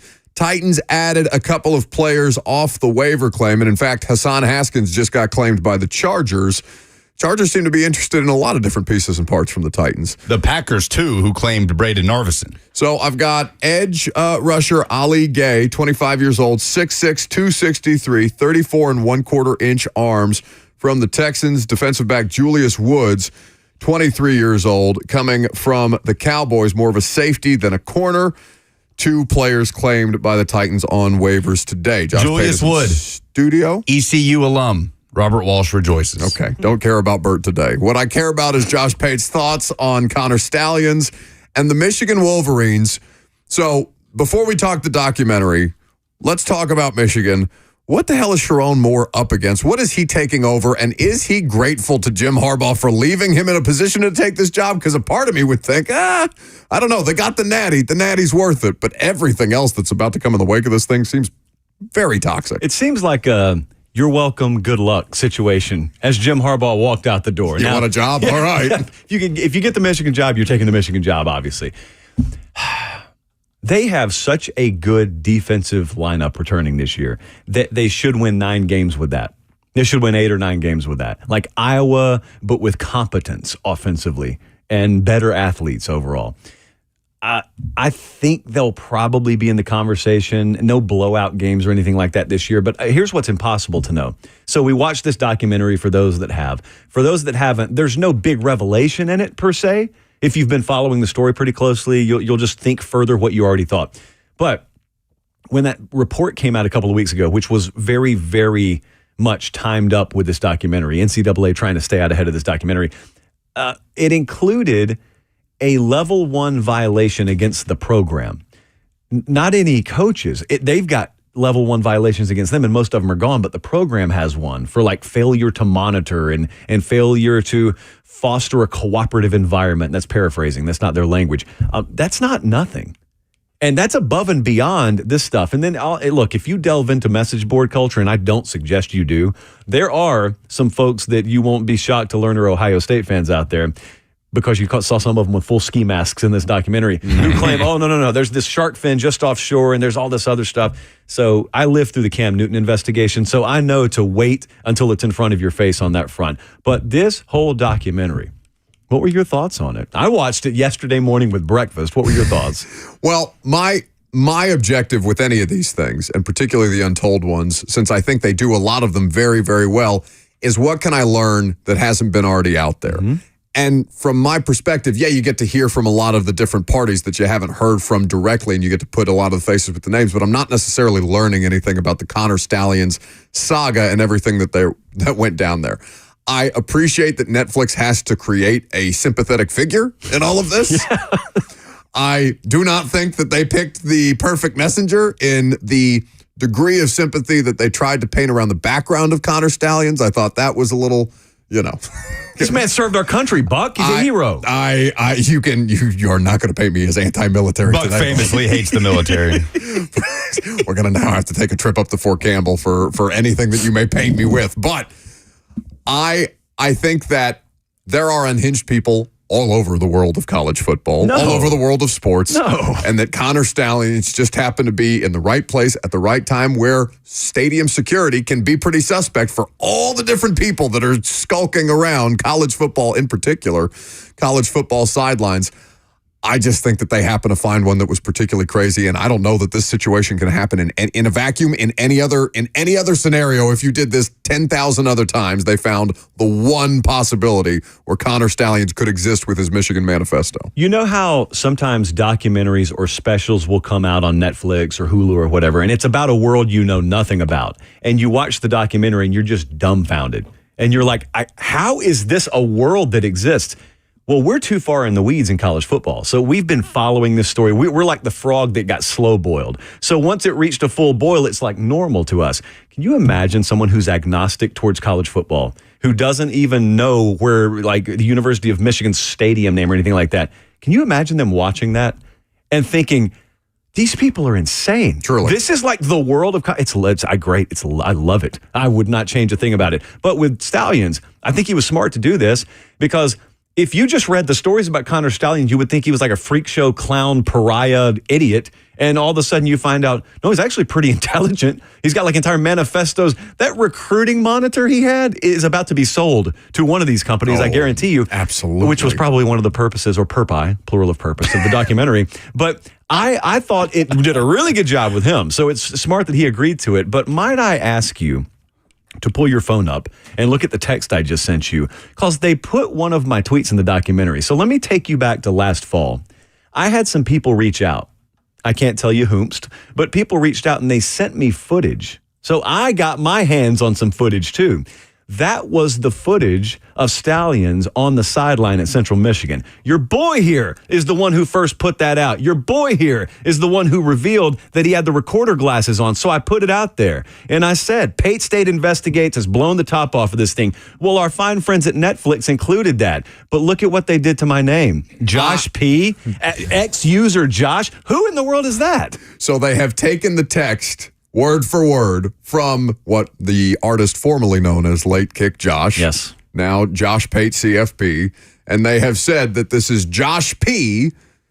and it is at ex-user Josh. They have taken away your name, image, Josh and likeness. P. Sounds like some casual. They are not willing to license the name, image, and likeness of our dear friend and colleague, Josh Pate, Disgusting. Formerly of Late Kick Live. I mean, is this what we want Netflix to be? Is that really what we want Netflix to be? Well, but again, it's a different issue that's more, an umbrella issue with all of this stuff. How much stuff actually gets tweaked for the purposes of storytelling and how much stuff gets left on the cutting room floor? Because we just went through this locally with the McNair doc and we had Jeff Fisher on the radio show, right? There is so much more in there than an hour of how it started with the Houston Oilers and Steve McNair being drafted out of Alcorn State to what ultimately culminated in the murder-suicide that was Steve McNair's ending.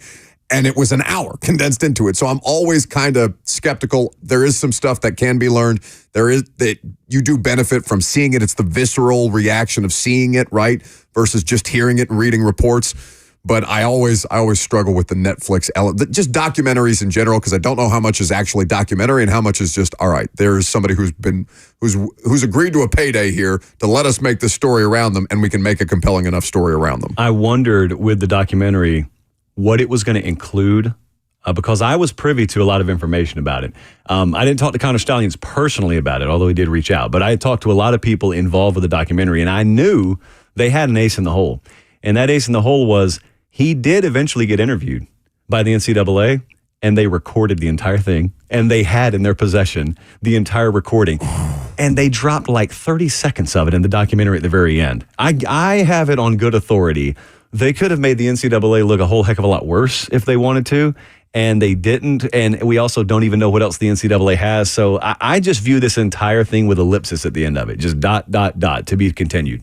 Before we let you go, because we're up against it, you are embarking on the whole new Saturday tour, Miami versus Florida in week 1. I've heard you say multiple times that you get this vibe that 2024 could be a season of chaos a la 2007. Ooh. Maybe not to that degree. That's pretty extreme.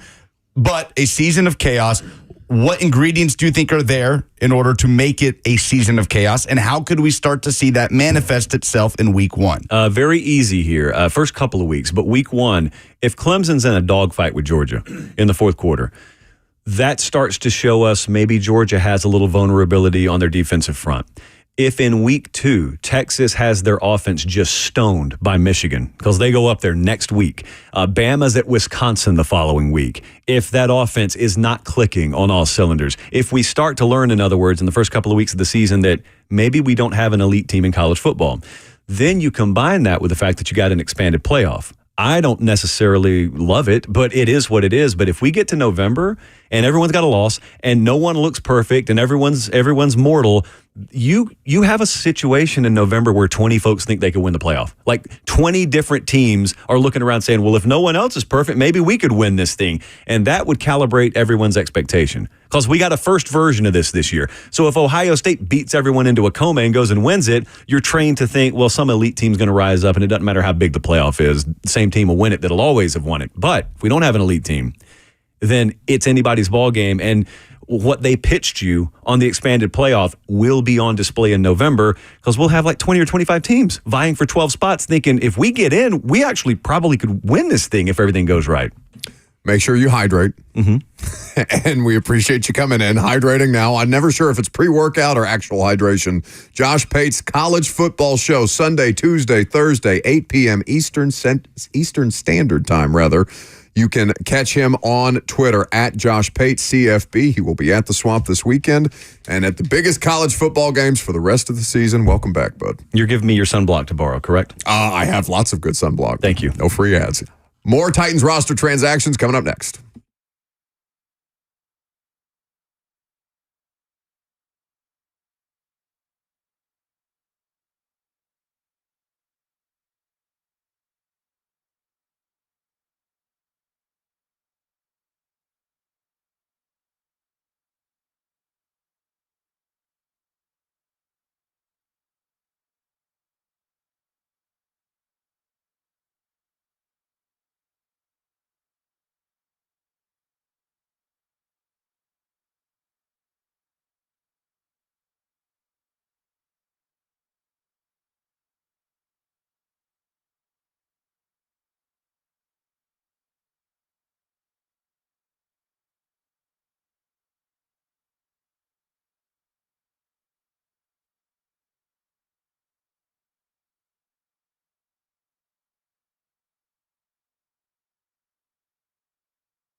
12:05, good afternoon. I'm Lucas Panzica from the 104.5 The Zone studios. Roster cut day was yesterday in the NFL. The Titans' initial 53-man roster included 5 tight ends, 4 cornerbacks, 3 running backs. Notable cuts from Monday include running back Hassan Haskins, wide receiver Kieris Jackson, and outside linebacker Shane Ray. Receiver Kyle Phillips also was waived with an injury. Rand Carthon and Brian Callahan will hold a press conference this afternoon at 3:30. The Titans reportedly are acquiring Rams linebacker Ernest Jones IV in a trade, as they will send a 2026 fifth-rounder to the Rams. They also receive a 2026 sixth-rounder. That is per Tom Pelissero. Jones led the Rams in tackles last season with 145 plus 4.5 sacks. Other transactions that are taking place, the Titans have claimed defensive end Ollie Gay from the Texans and defensive back Julius Wood from the Cowboys. Mason Kinsey, Corey Levin among the players that the Titans reportedly are adding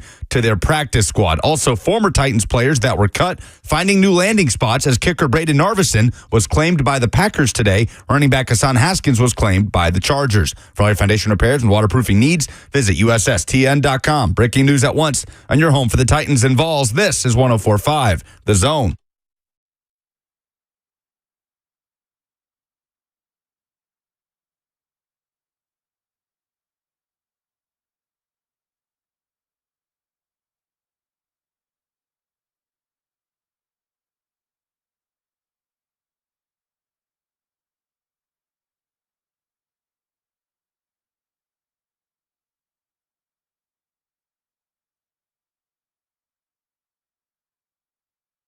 All right. We appreciate Josh Pate for hanging out here with us for the last 40 minutes. We have a lot of stuff to catch up on, though, with Titans roster transactions. We got P-Squad stuff starting to filter out. Corey Levin is going to be on the practice squad.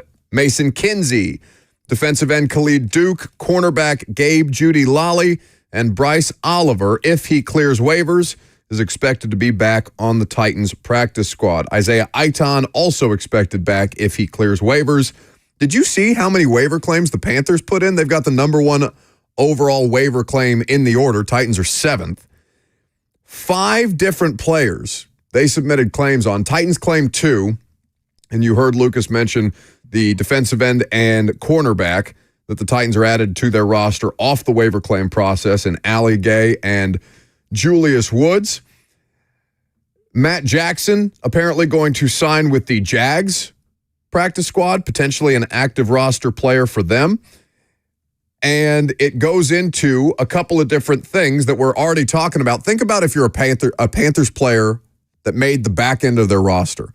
5 different dudes got claimed on waivers today. So 5 dudes who made the initial roster are about to be out of a job. Now, maybe they end up back on practice squad or something like that. But when we emphasize initial 53-man roster, we are less than 24 hours removed from the trade deadline from the cut down deadline passing, and already you're seeing teams. Now the Panthers claiming 5 different players that's a lot, and they're doing it obviously because they have the top spot there. But Titans claiming 2 so far today. We'll see if any other further transactions play themselves out and who clears the waivers. And who do they need to cut to make room for these 2 players that they just picked up? And I'm intrigued by the defensive end, Ollie Gay. I remember him at LSU. He was an SEC all-second teamer. He was with the Texans. Do they see him more as a defensive lineman or as an edge rusher? He's 6'6". Because they've got a lot of edge rushers on the 53, and they have only 4 defensive linemen. So who makes way for Ollie Gay and the defensive back Julius Woods, who is a safety? So you've got 5 tight ends right now.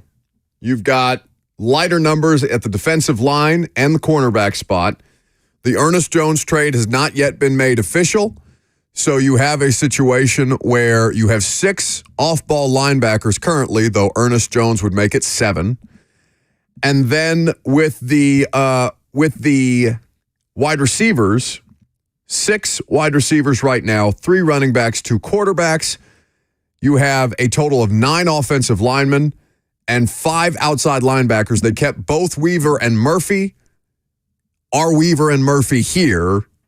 by this time tomorrow, with Ali Gay being claimed off of waivers, we will see what ends up happening with the Titans' edge rushing group, but they continue to churn the bottom of the roster. And I mean, what's the biggest trend that we can take away from all of this? They do not want anything to do with John Robinson roster players. They have cleared a considerable amount of players that were here under Vrabel and Robinson in just even the last 24 hours. But over the course of 2 seasons, they have damn near turned over 75% of the roster. Think about just the starting players. Do you know how many different defensive players they're going to have start for them this year?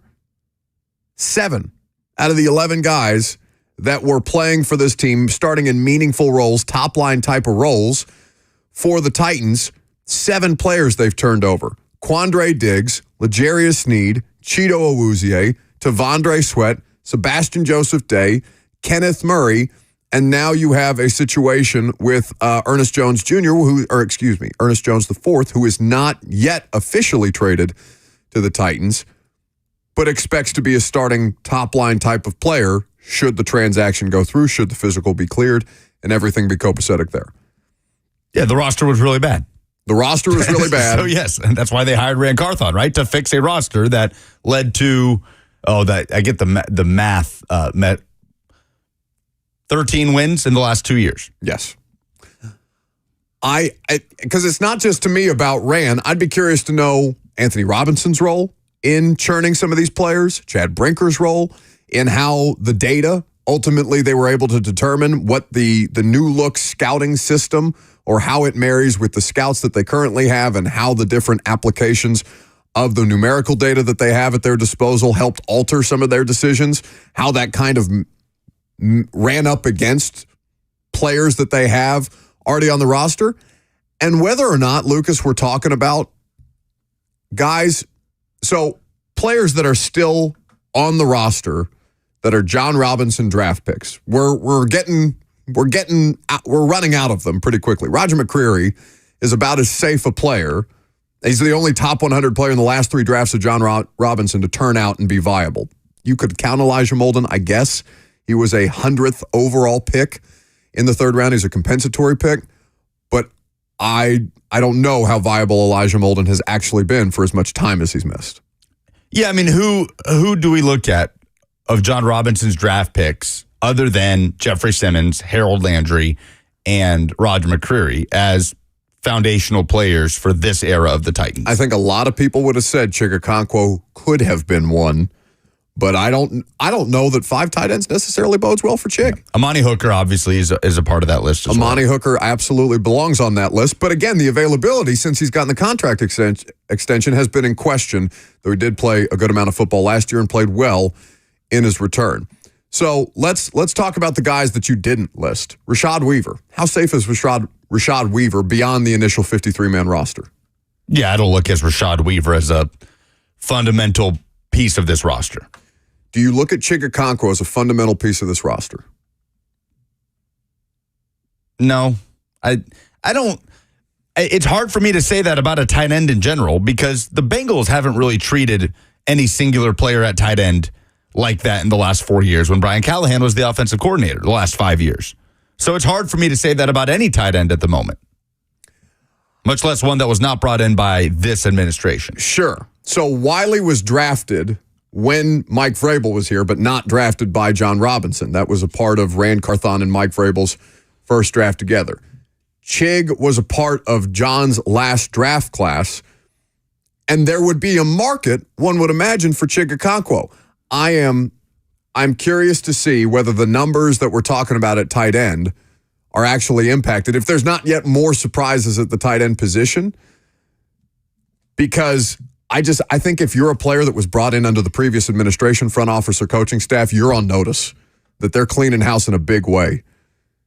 And that guys who we might have thought could have been foundational pieces for this team moving forward and you know, who had potential but haven't necessarily capitalized on it, there's still a lot of work that could be done here. So, coming up next, we will get into where the Titans roster has improved the most since Rand Carthon took over. We'll also take your phone calls. What do you like about the Titans roster? What do you not like about the Titans roster? What do you want to look What do you want to see them continue to work on as we move forward through this waiver claim process? 615-737-1045 is the number. I'm Buck Rising. It's 1045 The Zone.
Welcome back to the show.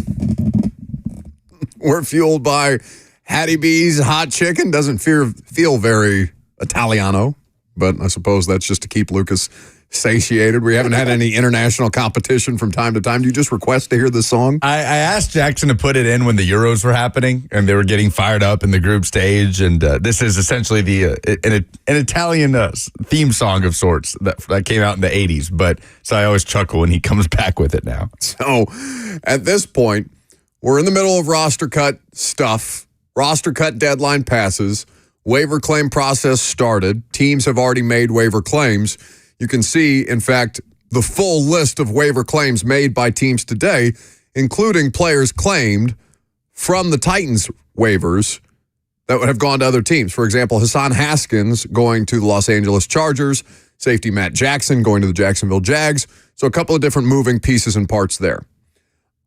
With everything that was happening around the Titans roster in the last two seasons, now that it's Rand's job, like it's undisputably Rand's job to manage the roster, even though Chad Brinker is there and Anthony Robinson are there to operate in an I don't want to say in an assistant capacity because that's not, I mean, Brinker's title is president. He's president of football ops. That's a significant upgrade over assistant GM, what he was last year. But the three of them working together, Rand is the person operating this thing. So let's just say, in the context of the new look Titans front office, where have they appreciably gotten better? Where have they most improved under Brinker, Carthon, and Robinson from Anthony Robinson, that is, from what John Robinson left in his wake? To me, I think there's a couple of different ways that you can answer this question. The place that jumps out the most to me is the thing that I think probably contributed most to John Robinson's firing. It's not the wide receivers, though the wide receivers are appreciably better. It's how bad the offensive line had gotten. And there's a lot of potential there. We don't know what the offensive line unit is going to be just yet, but we know it is appreciably better. We know that the 7th overall pick in J.C. Latham, while he is an unproven and not untested, but a relatively small sample size at left tackle at the NFL level, we don't have any issues with J.C. Latham. Like, we're going in with the understanding that rookie offensive linemen are going to struggle, but the J.C. Latham is going to be a plus and not a minus there. Peter Skoronski looks like he's taking a significant jump, looks healthier, obviously, with the weight on him, looks more viable as a left guard, more comfortable because he's been playing the position for longer. Then you add Lloyd Cushenberry. Dylan Radins is a John Robinson draft pick. NPF is a John Robinson draft pick. So I think that's the place where you could have more of a conversation about wide receiver versus offensive line, but I think it's those two position groups that you start with first and foremost. Well, offensive line has probably been the thing that has most directly led to failures in offense, right? Yes. Like, that has been, got to turn your mic on to talk. That has been your mic on to do radio, bud. That has been the thing that it's like the first line of defense has completely collapsed, and that is specifically left tackle. So we think that Rand Carthon has taken that first step in securing at least the left side of the offensive line for years to come with draft picks, not free agency acquisitions like Lloyd Cushenberry, which was a great signing, and he's going to be very important for them, but with draft picks at left tackle with Latham and left guard with Skoronski. So that's probably the place that you start. Either way, most of the strides made to improve this roster happened in this offseason.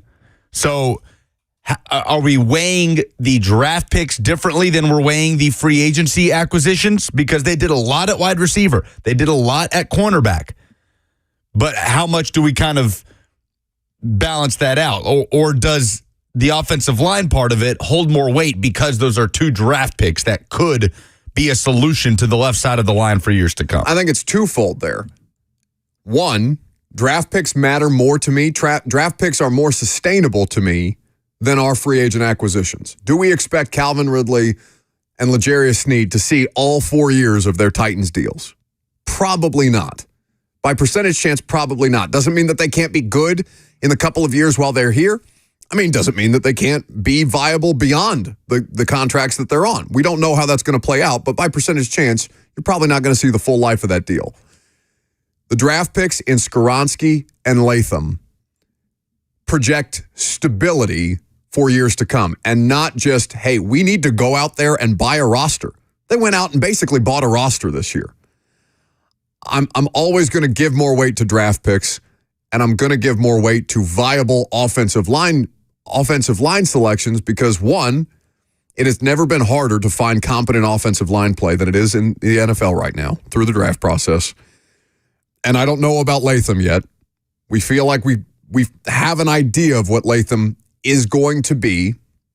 Skoronski has to prove it again in year 2, but the three of them together makes me feel it's all of the things, right? If they drafted those two players and didn't have Bill Callahan and it was still Jason Hotailing, would we feel good about the Titans' offensive line situation? Probably not. But it's everything that they've done encapsulated in the draft process that makes me want to give additional weight to that. Because they needed Calvin Ridley, but Calvin Ridley isn't a draft pick. Calvin Ridley is going to be a much shorter-term solution than you want Latham or Skoronski to be. Just looked up to see some somewhat significant news as the Packers place A.J. Dillon on season-ending injury reserve. I saw that yesterday. The running back? Yeah. I didn't see where he had gotten hurt in the preseason, but expected to miss some time. Their running back room, they made a couple of different moves. Yeah, Josh this Jacobs, year, obviously. including Josh Jacobs in trading. Or did they release Aaron Jones, or did he get traded? He ended up, they cut him. Okay. Marshawn Lloyd seems to be the second running back there. 615-737-1045 is the number if you want to chime in. So a couple of different things here. Steve Lamb on YouTube. Met Steve, by the way. It's always fun to put names in the YouTube chat to faces, and Steve came by the Seacrest studios while we were doing the radio show at Vanderbilt the other day. He says talent evaluation is 110% better under Rand Carthon than it was under John. I'm curious to see a couple of different things here, right? Because Titans fans are completely justified in being fired up in how this team was put together. It looks 110% more viable than it did last year, right? We feel that way about the Titans roster. But what was the thing that snake bit John the most? Sustainability of that. It is a lot easier to pick in the top 10 than it is to pick in the mid-20s. The sustainability of that is not something that Rand Carthon has to prove yet. There will be a time for that. We'll get there. But for what Rand Carthon has done, the Titans were a team built to win when John Robinson built the Titans to win, and they won. And then that petered out, and they couldn't maintain it. They couldn't sustain it. Rand Carthon has built the Titans to win, and we will see if they do.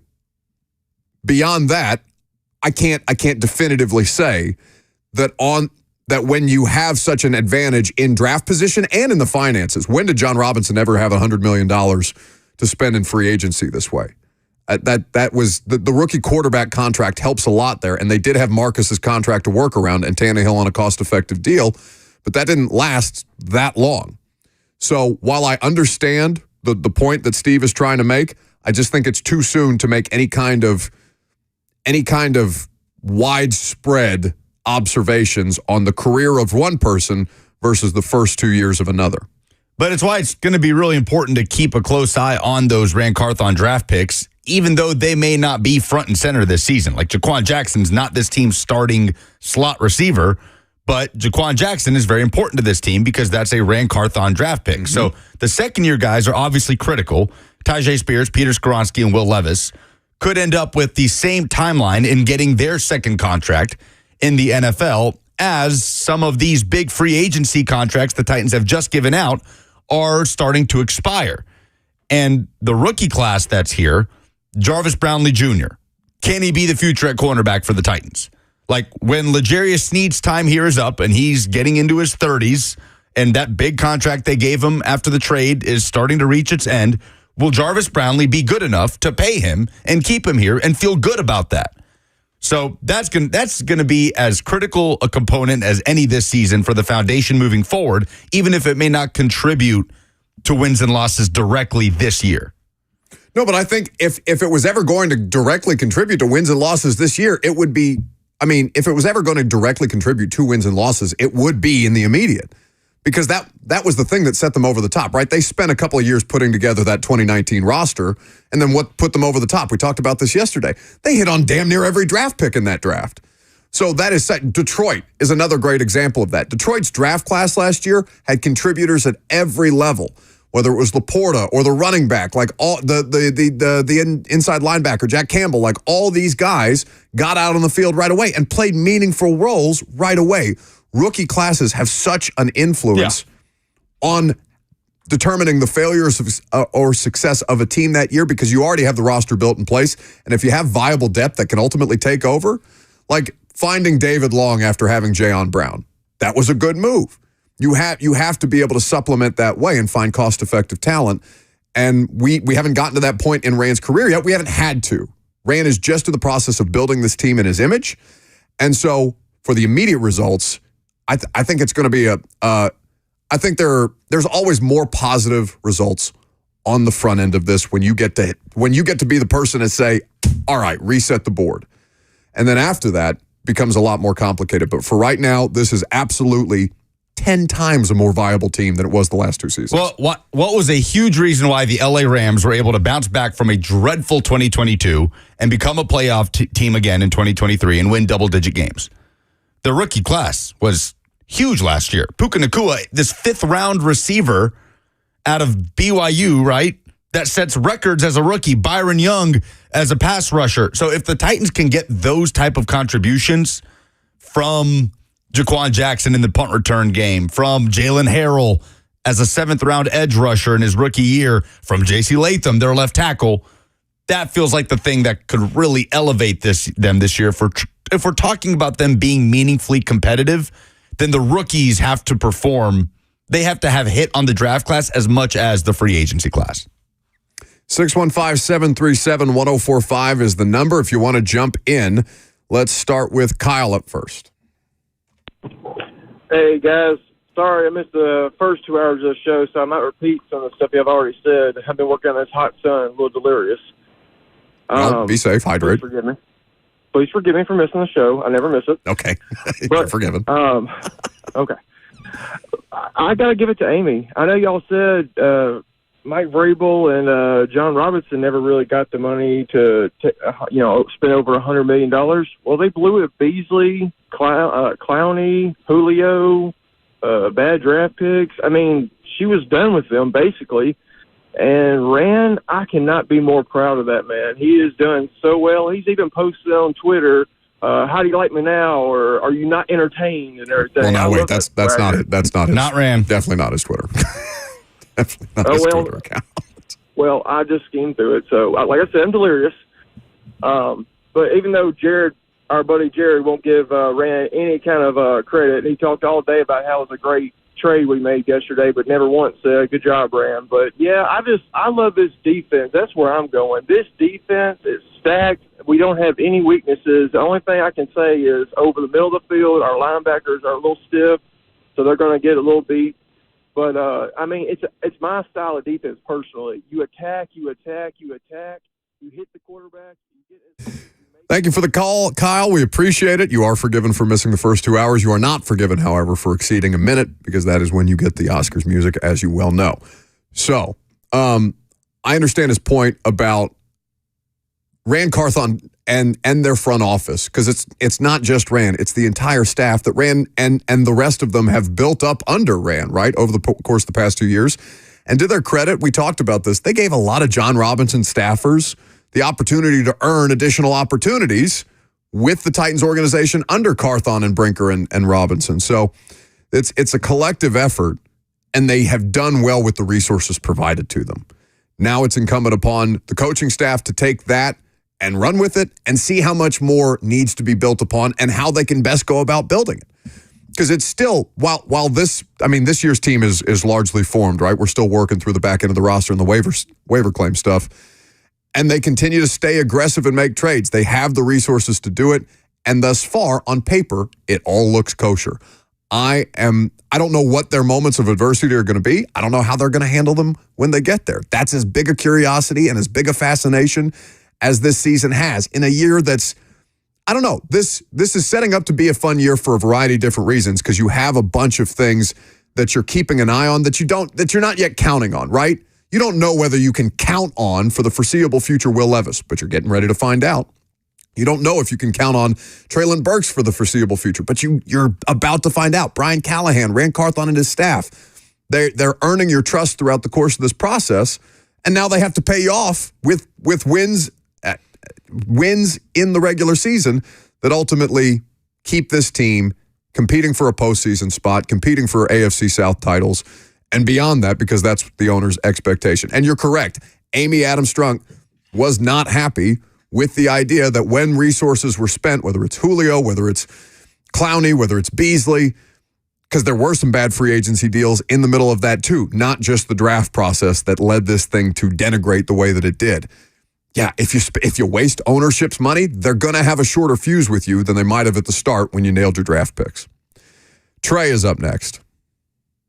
Hey, what's up, buddy? Yo. I'm going to keep it short today. Okay, since we got rid of Malik, do you think that we need a third quarterback? How will we find one? Because if Levis goes down, then, Mason's going to step in. But who's going to cover Mason? So I just want to know what your thoughts was on that, buddy. And you have a good day, okay? Thank you for the call. You too, Trey. Third quarterback, it doesn't scream essential to me right now. They did not submit a waiver claim on one today, it seems. There are some vested vet type of guys that'll be available.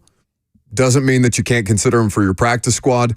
But there's nothing, certainly not on the 53-man roster, there's nothing to me that screams need a third quarterback right now, but you'd rather be prepared for the moment than get caught with your pants down if something, God forbid, would happen. You think they'll have a quarterback on the practice squad? I think so. Yeah. Yeah. But I don't necessarily know that it has to be the top priority when you've got a bunch of other roster needs. At this point, you feel pretty solid about your quarterback. All right, last call for phone calls. If you got them, 615-737-1045 is the number. We will keep you updated with the latest and wrap up the show coming up next.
Last call for phone calls if you got them. Welcome back to the show. We are fueled by Hattie B's Hot Chicken. I think I might hit Hattie B's for lunch, as a matter of fact. Sounds pretty good. Some chicken tenders. We do have quarterback news in the NFL. Mike Tomlin has officially named Russell Wilson as the Steelers' starting quarterback. This felt like the expected result. I don't think Tomlin has ever really minced words about it. Been pretty straightforward about the idea that the former Super Bowl winning quarterback was going to be the person to give them the best chance to succeed. Justin Fields, I don't know. How many of these? So Ritter gets cut yesterday, Desmond Ritter. Justin Fields is now relegated to a backup role after being traded from Chicago with the potential of maybe competing for a starting quarterback spot. You've got guys like Sam Howell, Kenny Pickett, dudes on rookie quarterback contracts who have been moved around already, not waiting for the Goff or Wentz thing to play itself out, but just saying, all right, you know what? It took us a year and a half, 2 years to figure it out. Hit the eject button. Let's move it on, and let's see if we can't shift this around. Who do you think is the most cautionary quarterback tale of late? Because I watched Trey Lance over the weekend. 5 picks. 5 interceptions. 5 interceptions in a preseason game. And I'm seeing Trevor Lawrence is the only one of them to really make it. No, he is. I mean, Zach Wilson might be the third string quarterback in Denver. Justin Fields is the backup in Pittsburgh. Mac Jones is the backup in Jacksonville. Almost none of them in the place that drafted them, apart from Trevor Lawrence. So if it comes back again to like Will Levis and Malik Willis and the idea of organizations, do you feel like you have to marry yourself to a quarterback less than you ever have in the NFL? Like you don't have to invest as much in the middle class of quarterback as opposed to just turning the thing over again and starting over or retooling the quarterback room, because that's what Pittsburgh screams to me. That's a competitive team trying to find their Tannehill moment, right? Titans found their Tannehill moment. Marcus was clearly a dying star is not the right way to put it, because he wasn't really a star, but he was a depreciating asset, and they played it out with him as long as they could, and they set themselves up in position to be able to not miss a step, in fact, improve with the Tannehill trade because Miami was trying to offload him. I think teams get obsessed with the idea of drafting the rookie quarterback in the first round so that you can win with them immediately. And the whole thing, the quarterback on a rookie deal so you can pay everybody else and it allows you to win. I think we overinflate that, though, because when you look at the Super Bowl champs of the last decade, one of them won with a quarterback still on his rookie deal, and it was Pat Mahomes' first Super Bowl in Kansas City. Russell Wilson did it with Seattle back in 2014. But for the most part, think about the quarterbacks that have won Super Bowls in recent years. Matt Stafford, Tom Brady, Pat Mahomes in this version of Pat Mahomes, Nick Foles. That would be something. Yeah. So I do think we overinflate that a little bit. I know Joe Burrow got them there while still on his rookie deal, and some quarterbacks have made deep runs, and obviously there is value to Brock Purdy, to having a guy on his rookie deal playing quarterback so you can address the rest of the roster. But I think teams become so obsessed with that as opposed to just getting the quarterback right. Like there is so much, I think there's more value to having a veteran championship level quarterback that is making $55 million a year. I feel like you're more likely to win a Super Bowl by having the right quarterback that's making a ton of money than having the guy on a rookie deal that allows you to pay everybody else. Sure, but how many people actually have like that? Those aren't just available, right? I mean, we're gonna have Mike Sando on the radio show tomorrow, and he does his annual quarterback tiers. There are very, very few players in that tier 1 category that are even available to get paid, which is why we're having conversations about Tua and Dak and Trevor Lawrence and Joe Burrow. I mean, Burrow has at least won. He's beaten Mahomes in a game of consequence to make it to the Super Bowl. He hasn't won a Super Bowl, and all of these guys after him. Jordan Love. What has Jordan Love accomplished other than he is the most viable option at starting quarterback that they have? He's not a veteran quarterback. I mean, he is a veteran quarterback technically. He's been around the league for a while now. Yeah, he's just year 5. But a $55+ million investment at a quarterback who's got really 8 starts of quality play You're living in that extreme or the extreme of, yeah, Kenny Pickett was a first-round pick, but not really. Let's move on. Pittsburgh is the shakiest starting quarterback situation, I think, in the NFL. I feel like it's not going to take a lot for Justin Fields to get his name called, but they open in Atlanta, so it'll be interesting. They go to Atlanta, and they go to Denver before their home opener, which is Week 3 against the Chargers. Can I get a little breaking Titans news right quick before we do the polls? Do you have that for me?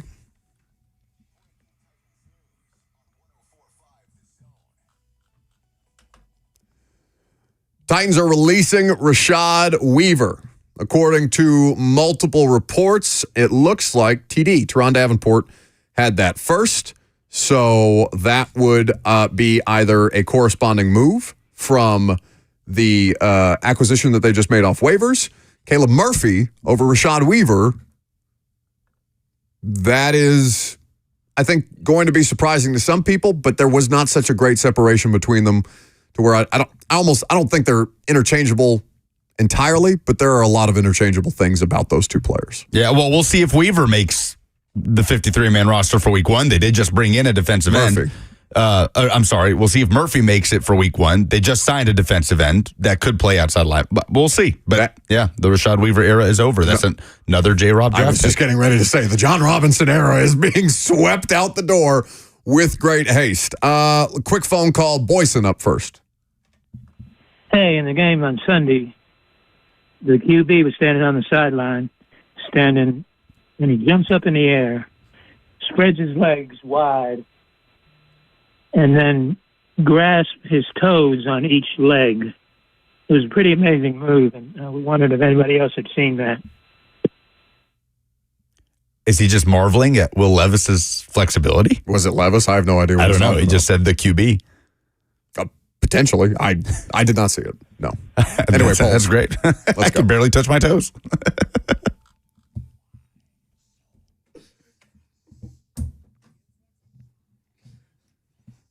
What just happened?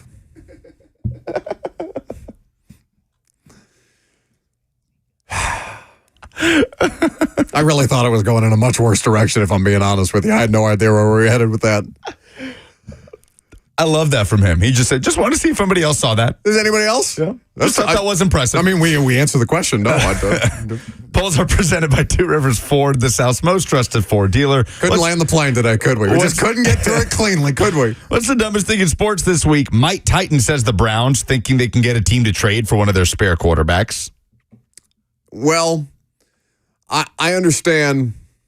I understand the thought process from some fans, but it's just a tougher thing logistically to pull off than a lot of people make it. I don't want to just denigrate everybody by saying, well, it's not Madden. That's not how these transactions work. But in reality, there's a lot more moving pieces and parts. Where has the Titans roster improved the most since Ran Carthon took over? Eldon says everywhere. The answer is everywhere. Brett says easy. Head coach. Titans are finally out of the Stone Age offensively. Chris says everywhere but edge rusher.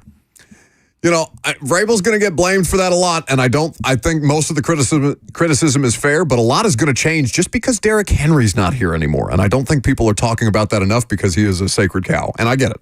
What will change about the Titans' 53-man roster between now and Week 1? Morris on Twitter says, tight end, why keep 5 on a roster that predominantly runs 11 personnel? Well, we know what the Bengals ran. We don't know what he's going to do specifically with the Titans, but if preseason was any indication, Titans were one of the highest percentage 11 personnel groups in the preseason. Derek says, adding a corner and an edge. They've added an edge, or a defensive end at least. They have added a safety, not a corner so far. Yes. What is the best Week 1 college football matchup? Karen is intrigued by USC and LSU, new quarterbacks. I was talking to Josh Pate about that off the air. He said he could see that game being a double-digit win for either team. Absolutely no read on that game whatsoever, and I agree with him. I don't know what the hell's going to happen in Vegas on Sunday night. Jack says USC, LSU. David says Texas A&M, Notre Dame. Kenneth says Miami versus Florida. That is an interesting one between two coaches under immense pressure. Those are the polls. It is my Notre Dame Fighting Irish versus the Texas A&M Aggies. Hey, shout out Notre Dame for making that trip to College Station, though. That's good for them. They could have played Miami of Ohio at home. That's going to do it for us today. We'll keep you updated with the latest. Don't forget, Rand Carthon, Brian Callahan, going to have a press conference at 3:30. I'll be there. It'll be on 3HL Live, primetime tonight at 7.